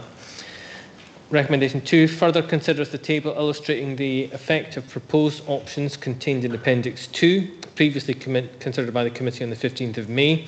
Again, I believe we've done that. Number 3. Further considers the fare scales proposed by committee on the 15th of May 2025, contained in Appendix 3. Again, I believe we've done that. 4. Considers the written representations received following public consultation on the scales proposed by the committee attained in Appendix 4. Again, I believe that we have done that. Number 5 fixes taxi fare scales, including waiting charges, either by choosing from illustrated options or otherwise. Do we have anyone that would like to put forward a suggestion or a motion for that?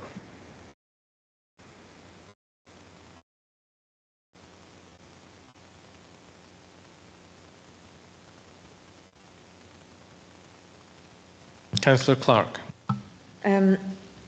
This is a horrendous decision, really. But I would echo what Councillor Whiteside said, and I'm minded to think in the past about a local authority that didn't want to put its rates up, way back. Things remained static, in fact they went back. So I don't think taxi drivers and the wonderful service that you give us should remain static, because it will go back, in my humble opinion. So I'm looking at these figures, and I'm just going to throw this out to see what people think. And I'm looking at the average there of the 4 options, and you can see what they are. Now, you can shoot me down in flames, or you can agree, that's fine, but we have to start somewhere. I don't think we can leave them. I don't believe that. So I'm looking at these options. And if anybody wants to argue me, that's fine.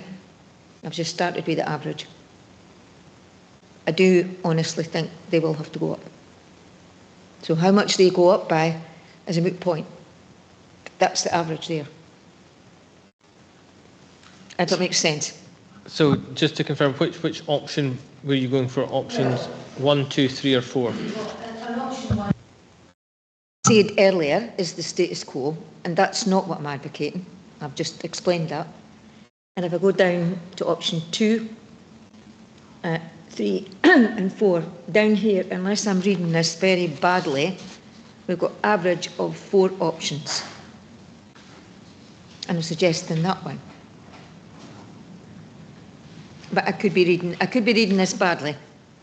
Just correct me if I am.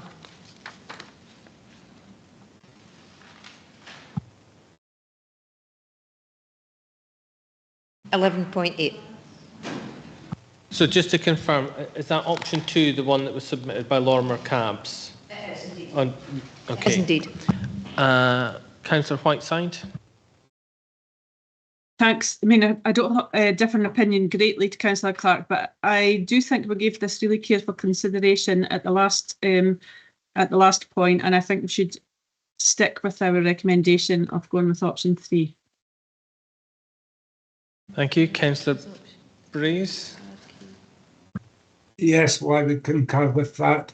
And my big concern is, of course, maintaining a taxi service at all in my constituency, my ward, Montrose. But actually, I'm a lot more concerned about Brechin, because I think it would be the first to lose its taxi service entirely, a Brechin-based taxi altogether, from what I hear. And I believe it is a big threat in Forfars too. Other boroughs are working in different spheres, different influences, and this is a maximum that we are setting, and it has to be a maximum that allows taxi service to exist in every borough in Angus. Thank you. Councillor Durno? I'm going for option 3. Because you used to always say make it to the rounded number, and tariff 1 and option 3 is £5. Also, the fact is that kids now can go on the bus up to the age, I think it's 22, they've got free buses, and from the age of 60, you've got free buses as well. So taxis are becoming a luxury. So if you're going to have a luxury, and you've got to have a luxury price for it to be sustainable, and we can't all go on bikes. So I would go for option 3. Thank you. Okay, thank you. So can I just check, Councillor Whiteside, your motion is to go with option 3. Is that seconded by Councillor Brace? Or Durno? Yes, it is. Yeah. Okay, and then Councillor... Who is it? Is it Brace or Durno? Is it Councillor Brace? And then... Please. One moment. Sorry, Linda. One moment. Sorry. So are you proposing another motion which is to go with option 2, and if so, do you have a seconder? No, I'll tell you what I am doing now. I was starting a conversation and I got it started. I'm happy to go with them. Okay.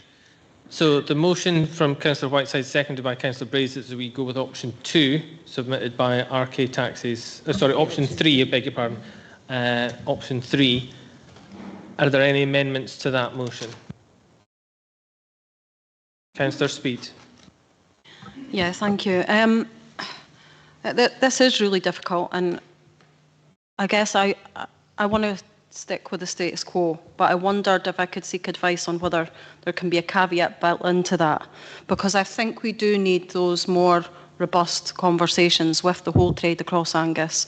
That yes, we're here to speak to this report and this ask in terms of the setting of the tariffs, but we also have fees, we'll have the wheelchair accessible vehicle report coming up, and within that I think that it is about looking to see what we can do to better support the trade. So is it possible to build in that caveat that, yeah, we don't leave it for the 18 months that was referred to? Are we able to say that we keep the status quo until the working group has... Well, it's in legislation that it has to be done, and I believe we're quite close to that now. Please take my assurance, and the same that I've given to both Neil and Wendy, with regards to the member officer working group, that this is something that I'm very keen to pursue and work with officers, and when the time's appropriate, with operators and drivers individually across the whole of Angus, not just the two that always appear at this committee. Thank you for that. But I give you my assurance with that, and but in relation to the next item as well, that it will be something that I will be looking at. Okay, but yeah, so I just have to go with the status quo without, I can't add in another. Do you have a seconder for that, Councillor Meakin? I'm happy to second. Okay.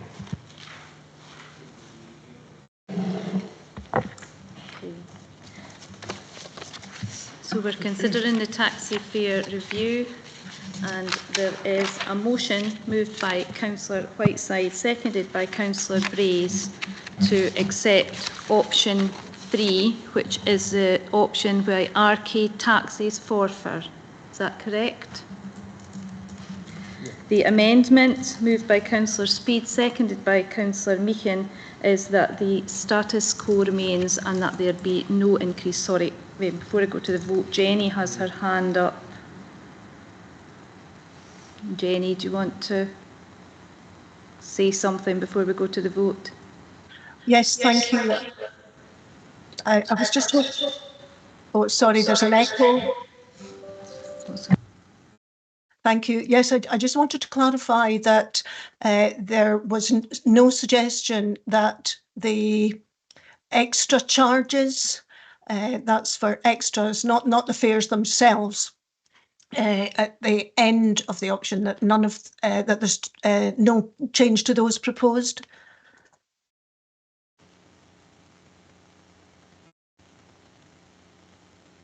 Sorry, Jennifer, is that in relation to the waiting times tariffs 1, 2, 3 and 4?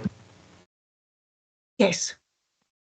Oh, sorry, I'll just check the... Yes, the waiting times, and there are actually extra charges as well in respect of, they're not shown in those particular options, but extras in respect of a vehicle being soiled, etc.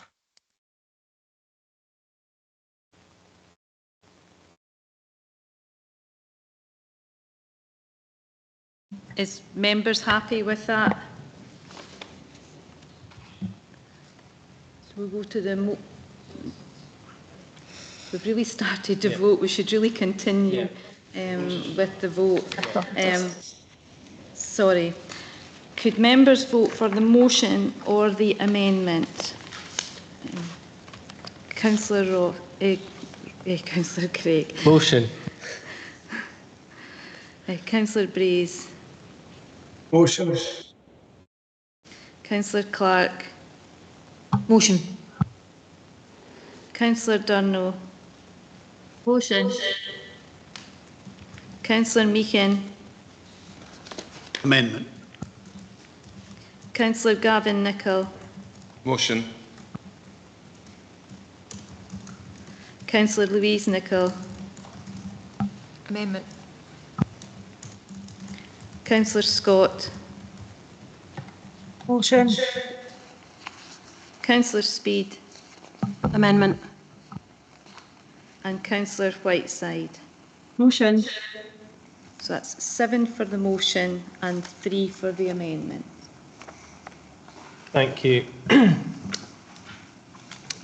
So we'll move on to now recommendation number 6, which is to delegate authority to the Director of Legal Governance and Change to implement the fixed fare scales following section 17 brackets 4D brackets 4E and brackets 5 of the Civic Government Scotland Act 1982 in consultation with Police Scotland. Recommendation 7 notes the fare scales represent the maximum fares chargeable by taxi drivers and is not compulsory fares. Number 8 notes the notes the requirements in terms of meter changes within the body of the report and determines to follow the process currently used in the event of any meter change.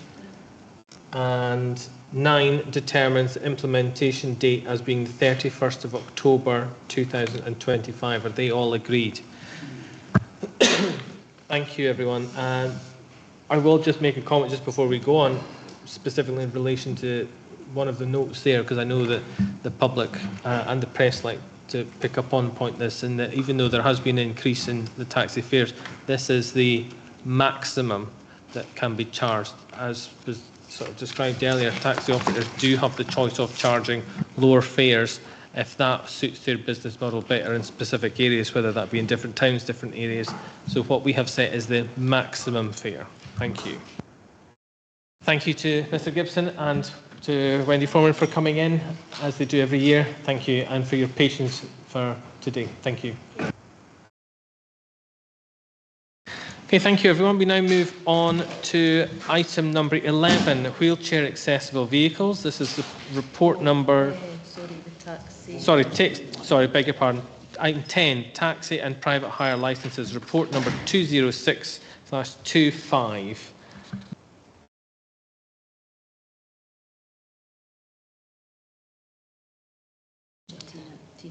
Okay, I will pass over to Mrs. Kidd. Thank you.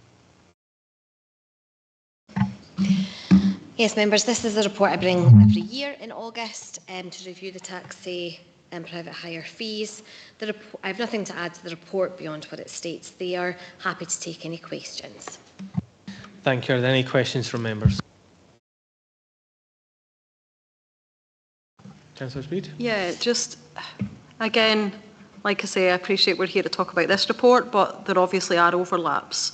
And in some of the recommendations from what I can gather on the next report, it does ask Angus to perhaps consider their fees.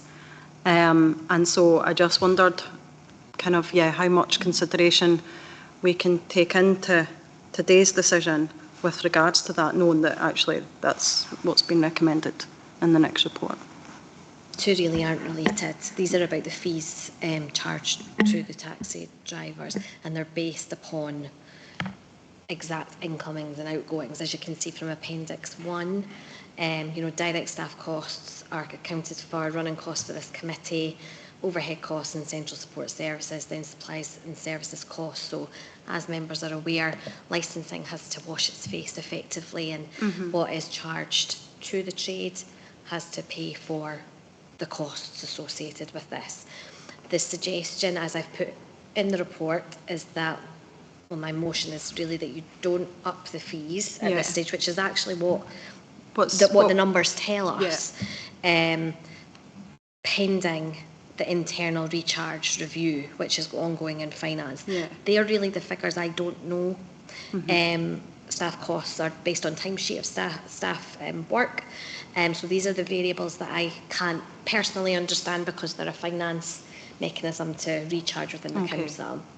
So I really need to have that review done to be able to understand. Right. And then come back probably this time next year, understanding a bit more whether or not I have to make a motion to yourselves to put the fees up, or whether there's a different way forward. Yeah, because there definitely does seem to be, a feeling and perhaps fact as well that the fees in Angus are higher than other areas, and that often does really impact the trade as well. Yeah, and we do hear that, and as you can see from the next report, which I know we're not on yet, but there's a direct comparison drawn with other local authority areas. So yes, there's certainly an awareness in the licensing section of this, and whether we can solve it, we'll try to, and we'll do what we can. Thank you. Any other questions? Comments? If not, excuse me, I'll move to recommendations. So recommendation number 1 notes the legal obligations incumbent upon the council in relation to fees in respect of taxi and private hire and driver operator licences. 2, notes the actual 24-25 and estimated 24-25-26 budget, income received and expenditure accrued in respect of taxi and private hire and operator licences as contained in Appendix 1 to this report. 3, agrees to make no change to the fees to be charged in respect of taxi and private hire operator and driver licences in respect of the period 1st of September 25 to 31st of August 26, pending the outcome of the ongoing review of council-wide internal recharging procedures. And 4, notes the fees in respect of the taxi and private hire licences will be reviewed following the end of financial year 25-26, with a view to setting fees to be applied with effect from September the 1st, 2026. Are they all agreed?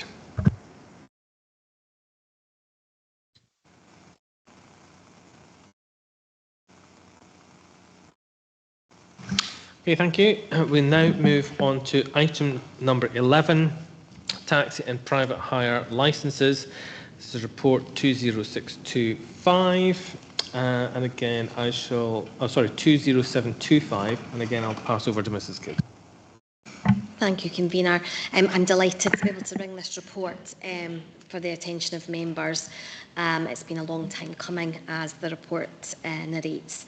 The report is very detailed. I'm sure you've all had the opportunity to consider that.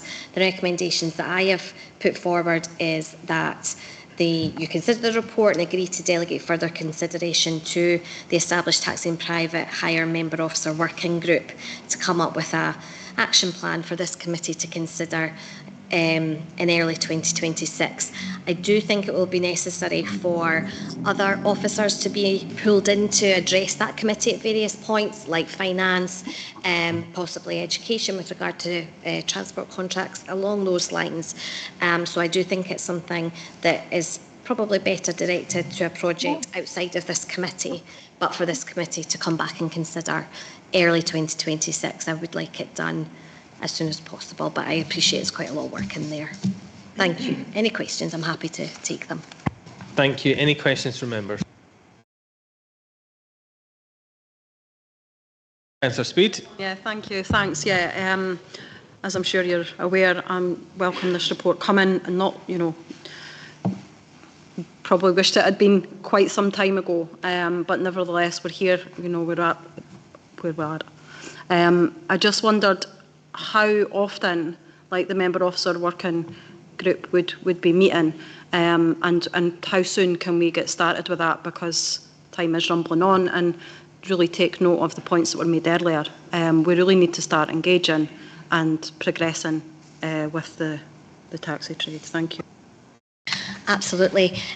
Kevin will be leading on the taxi member officer worker group.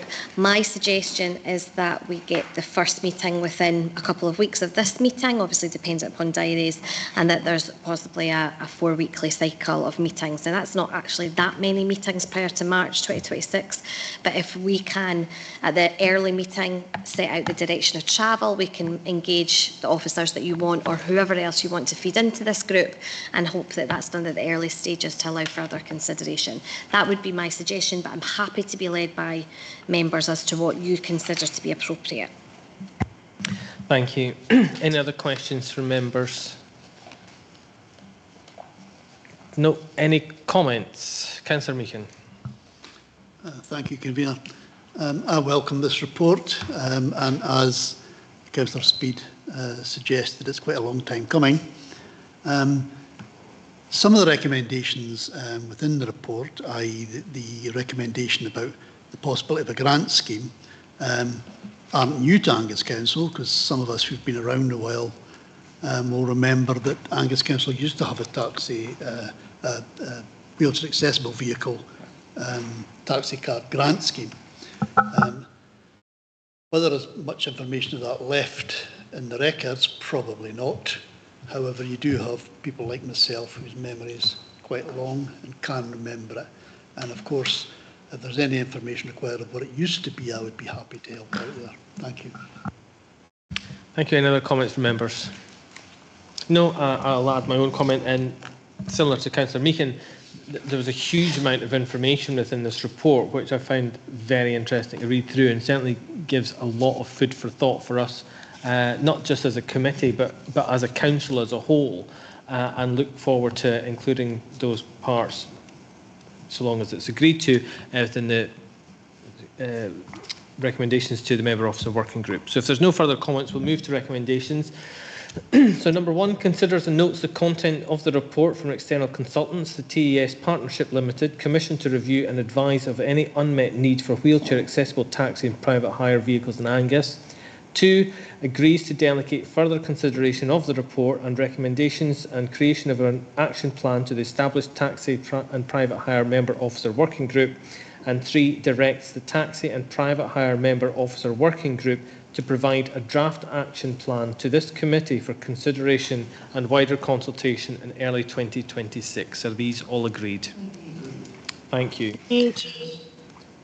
Now, thank you. I've obviously been bearing in mind at the time, I've been asked to remind everyone and asked to suspend standing orders from Standing Order 21.5.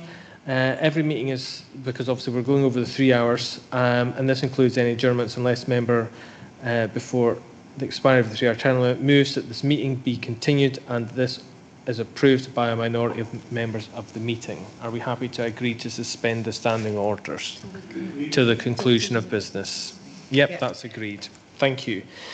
We will now move on to item number 12, exception to the cinema licences conditions. This is report 21425. And again, I'll hand over to, I believe, Mrs. Kidd.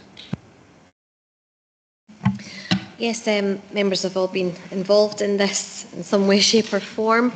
I'm not aware, and perhaps convener you can assist me, with regard to how, if all of the films were watched. I know there were some difficulties in this regard, and I would just make an inquiry of members as to whether or not the groups and the films that were allocated to you, have they all been watched? There were 2 particular ones that were of concern. Thank you, Mrs. Kidd. It's my understanding that there were 2 films that were not able to be watched. I know that I certainly couldn't get either of them. I think other members had as well, where they had the message that the maximum views had been exceeded, and so we couldn't. I know that Stuart McQueen had looked into that and sent an email response earlier today, and he was unable to resolve that. With this, we also have 2 people from, one from Land and Sea and one from Montrose Playhouse, who are attending us remotely. In relation to the 2 films that we weren't able to watch, I would consider that we don't include them, because if we haven't been able to see them, then I'd be tempted not to. Councillor Speed. Yeah, thank you. I was in Group 1 and I was able to watch all of them. If that's, I don't know if that's any help. And I know you probably need more than one. Within each member, it has to be quorate, yeah. And there's 5 in each member. So if even if one person didn't see it, it then means that that group is no longer quorate, and that film can't be included. No worries. Must have just been maybe down to individual technical. I think everybody's device or whatever, because I certainly had no issue seeing them all. I think it was a maximum user, so I think maybe too many attempts. I think that's probably what the issue is. But yes, there do appear to be 2 difficulties, but the rest of them, I understand, have been watched by a quorum of councillors.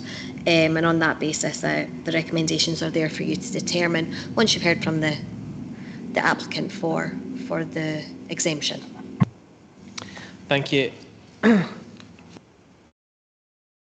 Bit of clarification. Yep.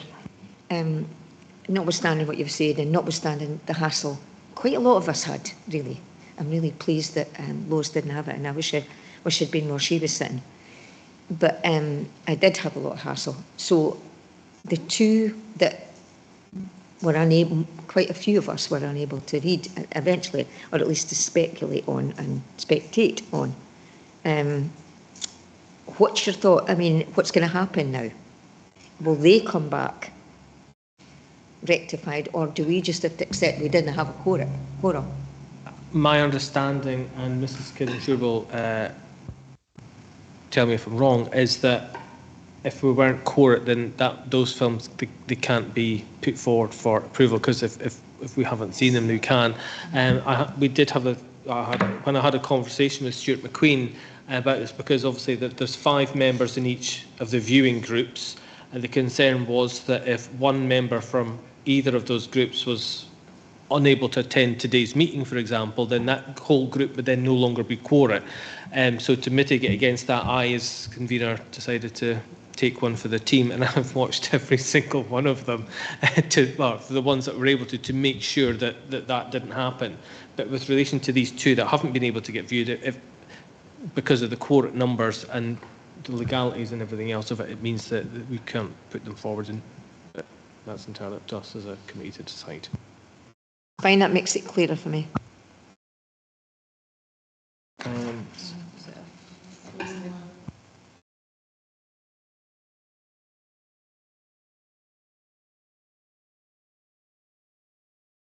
So from Group 1, we had Future Council, which was unable to be viewed, and Group 2, Lowland Kids. Okay.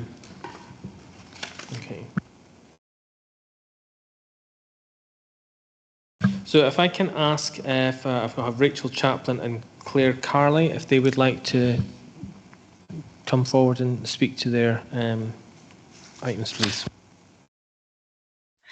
Hello, I'm Rachel Kaplan, one of the producers for the Land by Sea Film Festival. Thank you very much, convener, to the councillors and committee members for taking the time to view the films and consider the request.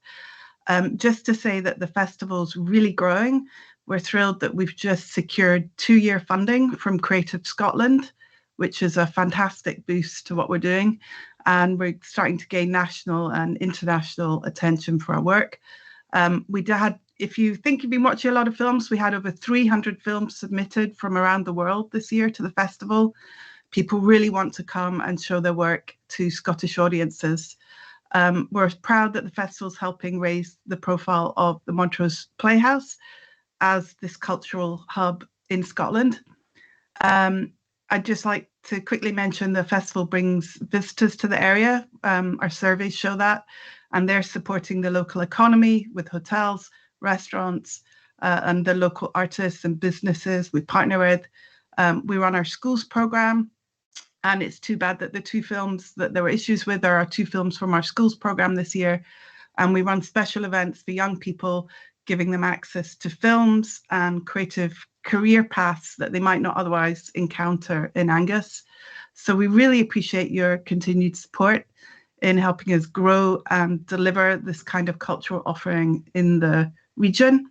Regarding the 2 films that couldn't be viewed by everyone that needed to see them, it was disappointing to hear late yesterday afternoon that this was the case with the links, because I was able to provide new links pretty quickly to Stuart.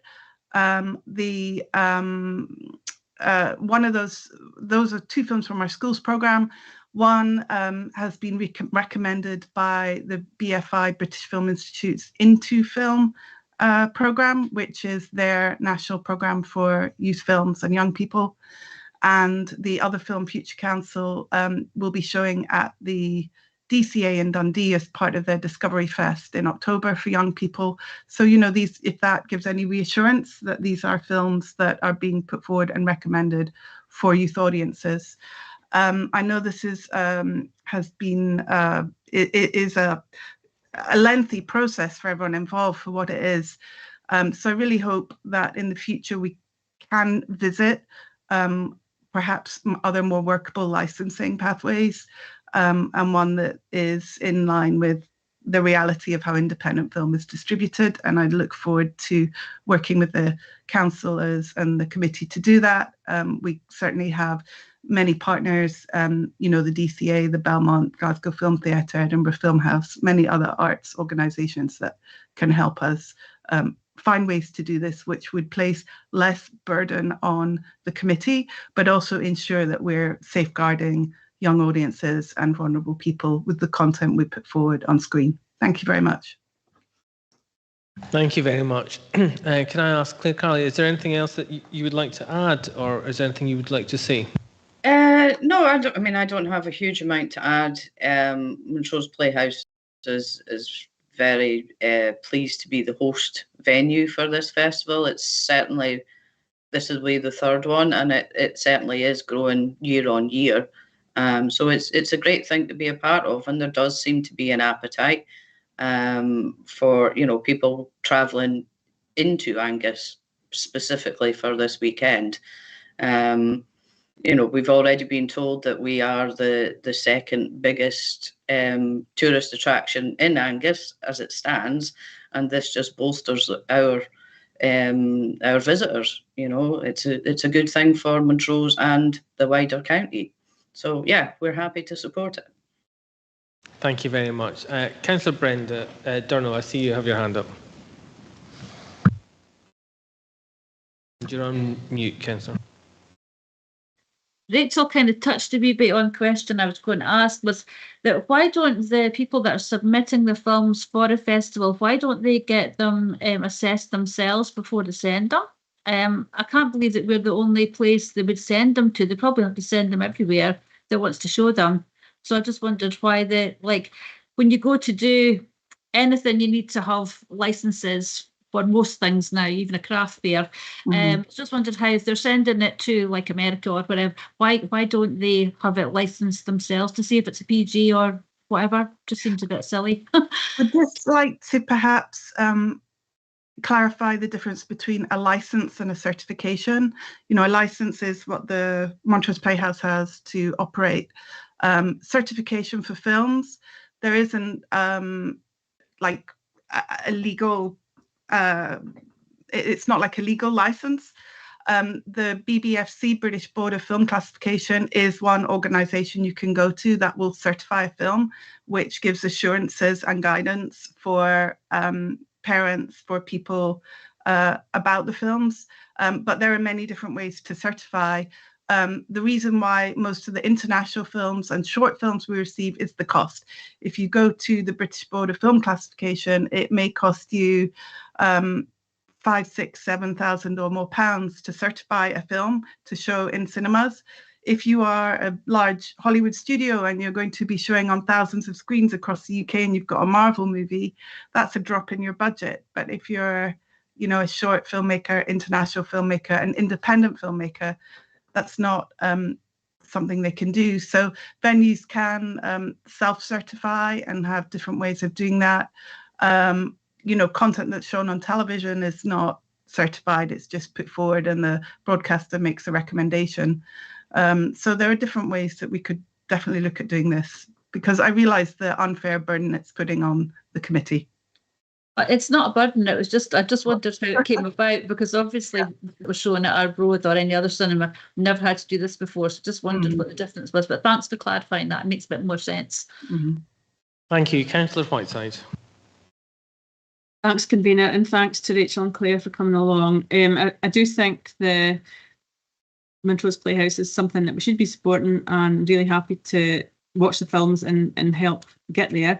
I ended up managing to see all of them at the last gasp. I saw the Lowland Kids, and and this is really a question for officers. Are we being too pedantic here? If the majority of a group has seen each film, is there any way we can be a little bit more flexible, especially given the mitigations that Rachel has explained about some of the films? Because I do feel bad if any of them aren't able to go ahead.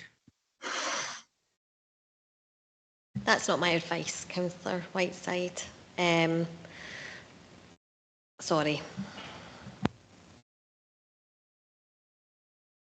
Councillor Brace. Yes, thanks, convener. I was able to see all the films ascribed to Group 1. I was able to watch Future Council. The title of the film had the blood coursing cold through my veins, Future Council. However, the film was absolutely tremendous. I think it'll be a crying shame if it's not able to be shown at the film festival. And again, I'm wondering, is there anything we can do, even if it meant... When is the film festival actually? What are the dates? The dates are the 12th to 14th of September. At present, the for future council, it's the Scottish premiere of the film. The director can do a Q&A with the audience, and one of the youth activists, who's the one who's from Scotland, has had permission to be out of school for the day to come and meet with our youth audiences in Angus to meet with them, and she's the one of the characters in the film. Okay, thank you for that. And I would certainly be willing to participate in a special meeting, should it be called. Is that even an option now? I mean, it would be a 2-minute meeting, and it would not be onerous for a big imposition on officer time and things. Is that possible? I've watched it too, if that's a help. That's a question for the Councillor conveners. Braze, we really are stretched with resource. It really wouldn't be something that I would want to do, to hold a special. And we have another meeting in September, which we're already having to prepare for. That certainly wouldn't be my wish. Officers, as I think you all know, have pretty much bent over backwards to facilitate getting to here at this time, and have done everything that I feel we can. That I don't know what else to say. Okay, thanks. Thank you, Councillor Speed. Yeah, thank you. Can I just seek absolute clarity then in terms of like how many of us need to have seen it as a bare minimum? Does it have to be the full? It has to be the full 5 within the group. As per the papers. Yeah. Even taking into consideration, what group? Sorry, were you in, Councillor? I was group 1, You and were I wasn't okay. able to see both of the ones that have been mentioned. Okay. Yeah. Councillor Clark. This is hugely important, and for all sorts of reasons. It's been said, so I'll not go into that. I think the difficulty, and I completely understand the resource situation. I get that as well, because obviously there is a situation. But I can't help maybe thinking, if we backtracked, this is the second time that we've had this short run into something and it being really, really difficult. And that's kind of where it is. And that's not an accusation to anybody. It's simply a fact. So if there were problems, if you've got that short run in, then as you said, Rachel, that you were able to fix the issue yesterday.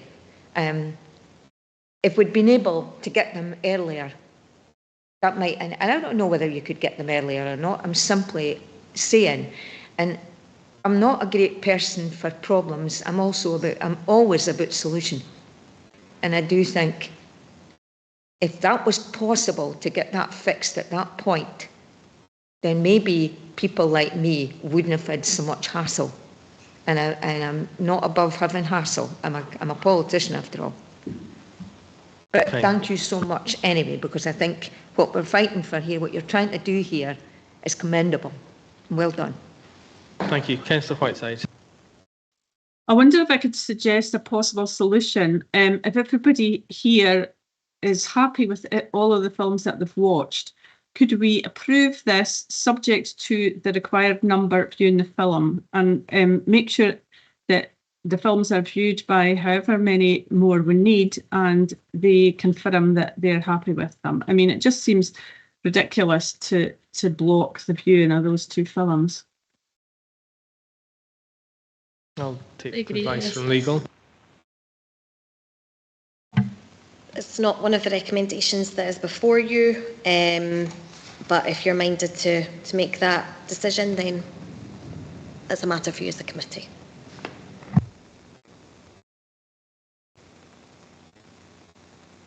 Any further comments? I personally am not happy or willing to approve something for viewing that I haven't seen, and I don't think anyone would. If you haven't seen something and you've been asked to approve something, would you do that willingly? And I wouldn't. Councillor Speed. And does it have to be within, like, does it have to be that another meeting would need to be called?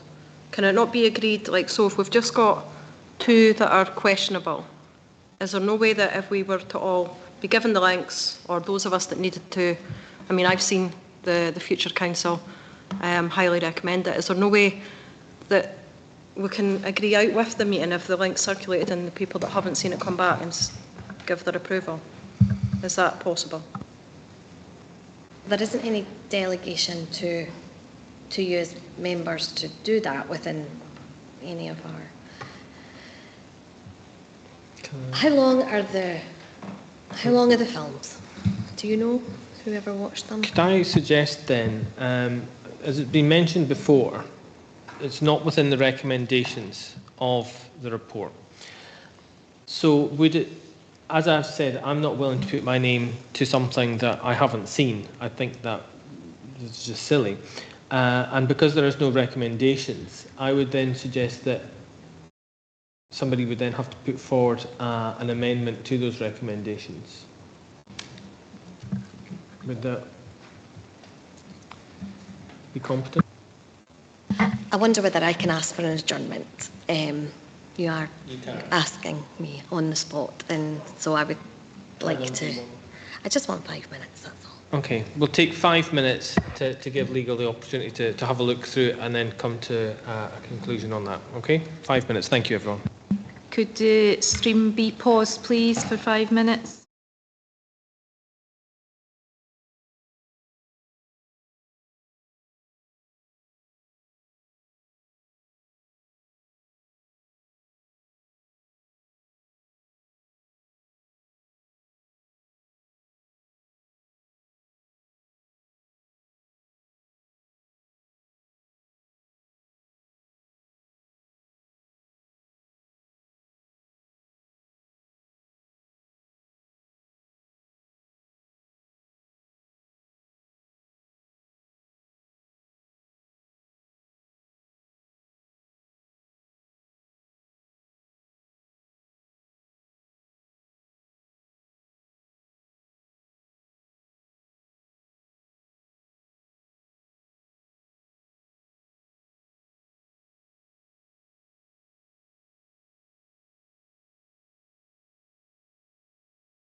Great, thank you everyone again. With regards to the two outstanding films, a solution has come forward from legal, so thank you for that, which we will go through shortly. During that 5 minutes, Fiona took a note of who'd seen what. So if we take them each in turn, so the first one was Group 1, so Future Council. So Councillor Speed, Brays and Durno have said they've watched it, so we need 2 volunteers to watch Future Council. Who would like to volunteer to watch that? That hasn't been named. Councillor Whiteside? I haven't seen it. So Councillor Whiteside is one. Another volunteer? In that case, I'll nominate myself. And then from the Group 2 film, which was Lowland Kids, those that have watched it were Councillors Whiteside, Brays and Durno. So again, 2 volunteers, so Councillors Louise Nicholl and Councillor Meehan.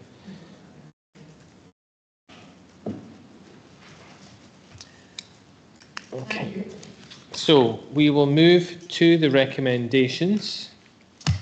So recommendation 1 is determine whether to permit the exhibition of 20, we're going to change that to 22 21 unclassified films.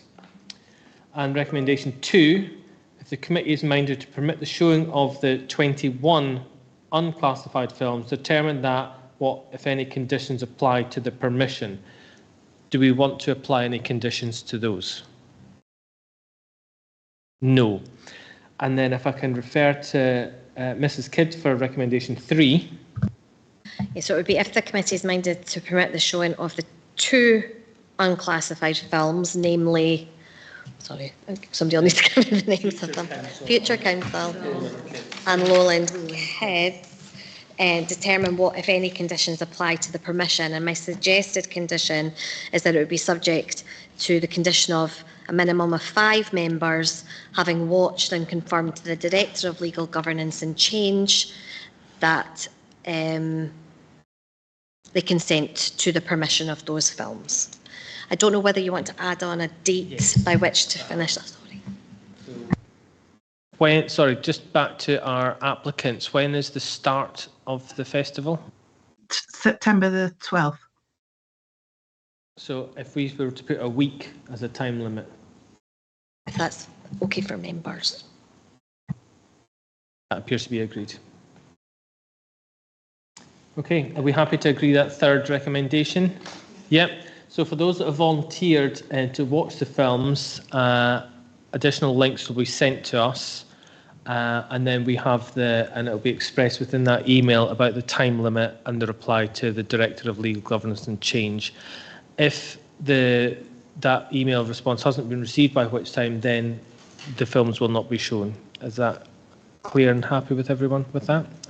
Wonderful. Thank you. Well done. Okay. So we will now move on to the next items, but I would remind that we've exclusion of public and press.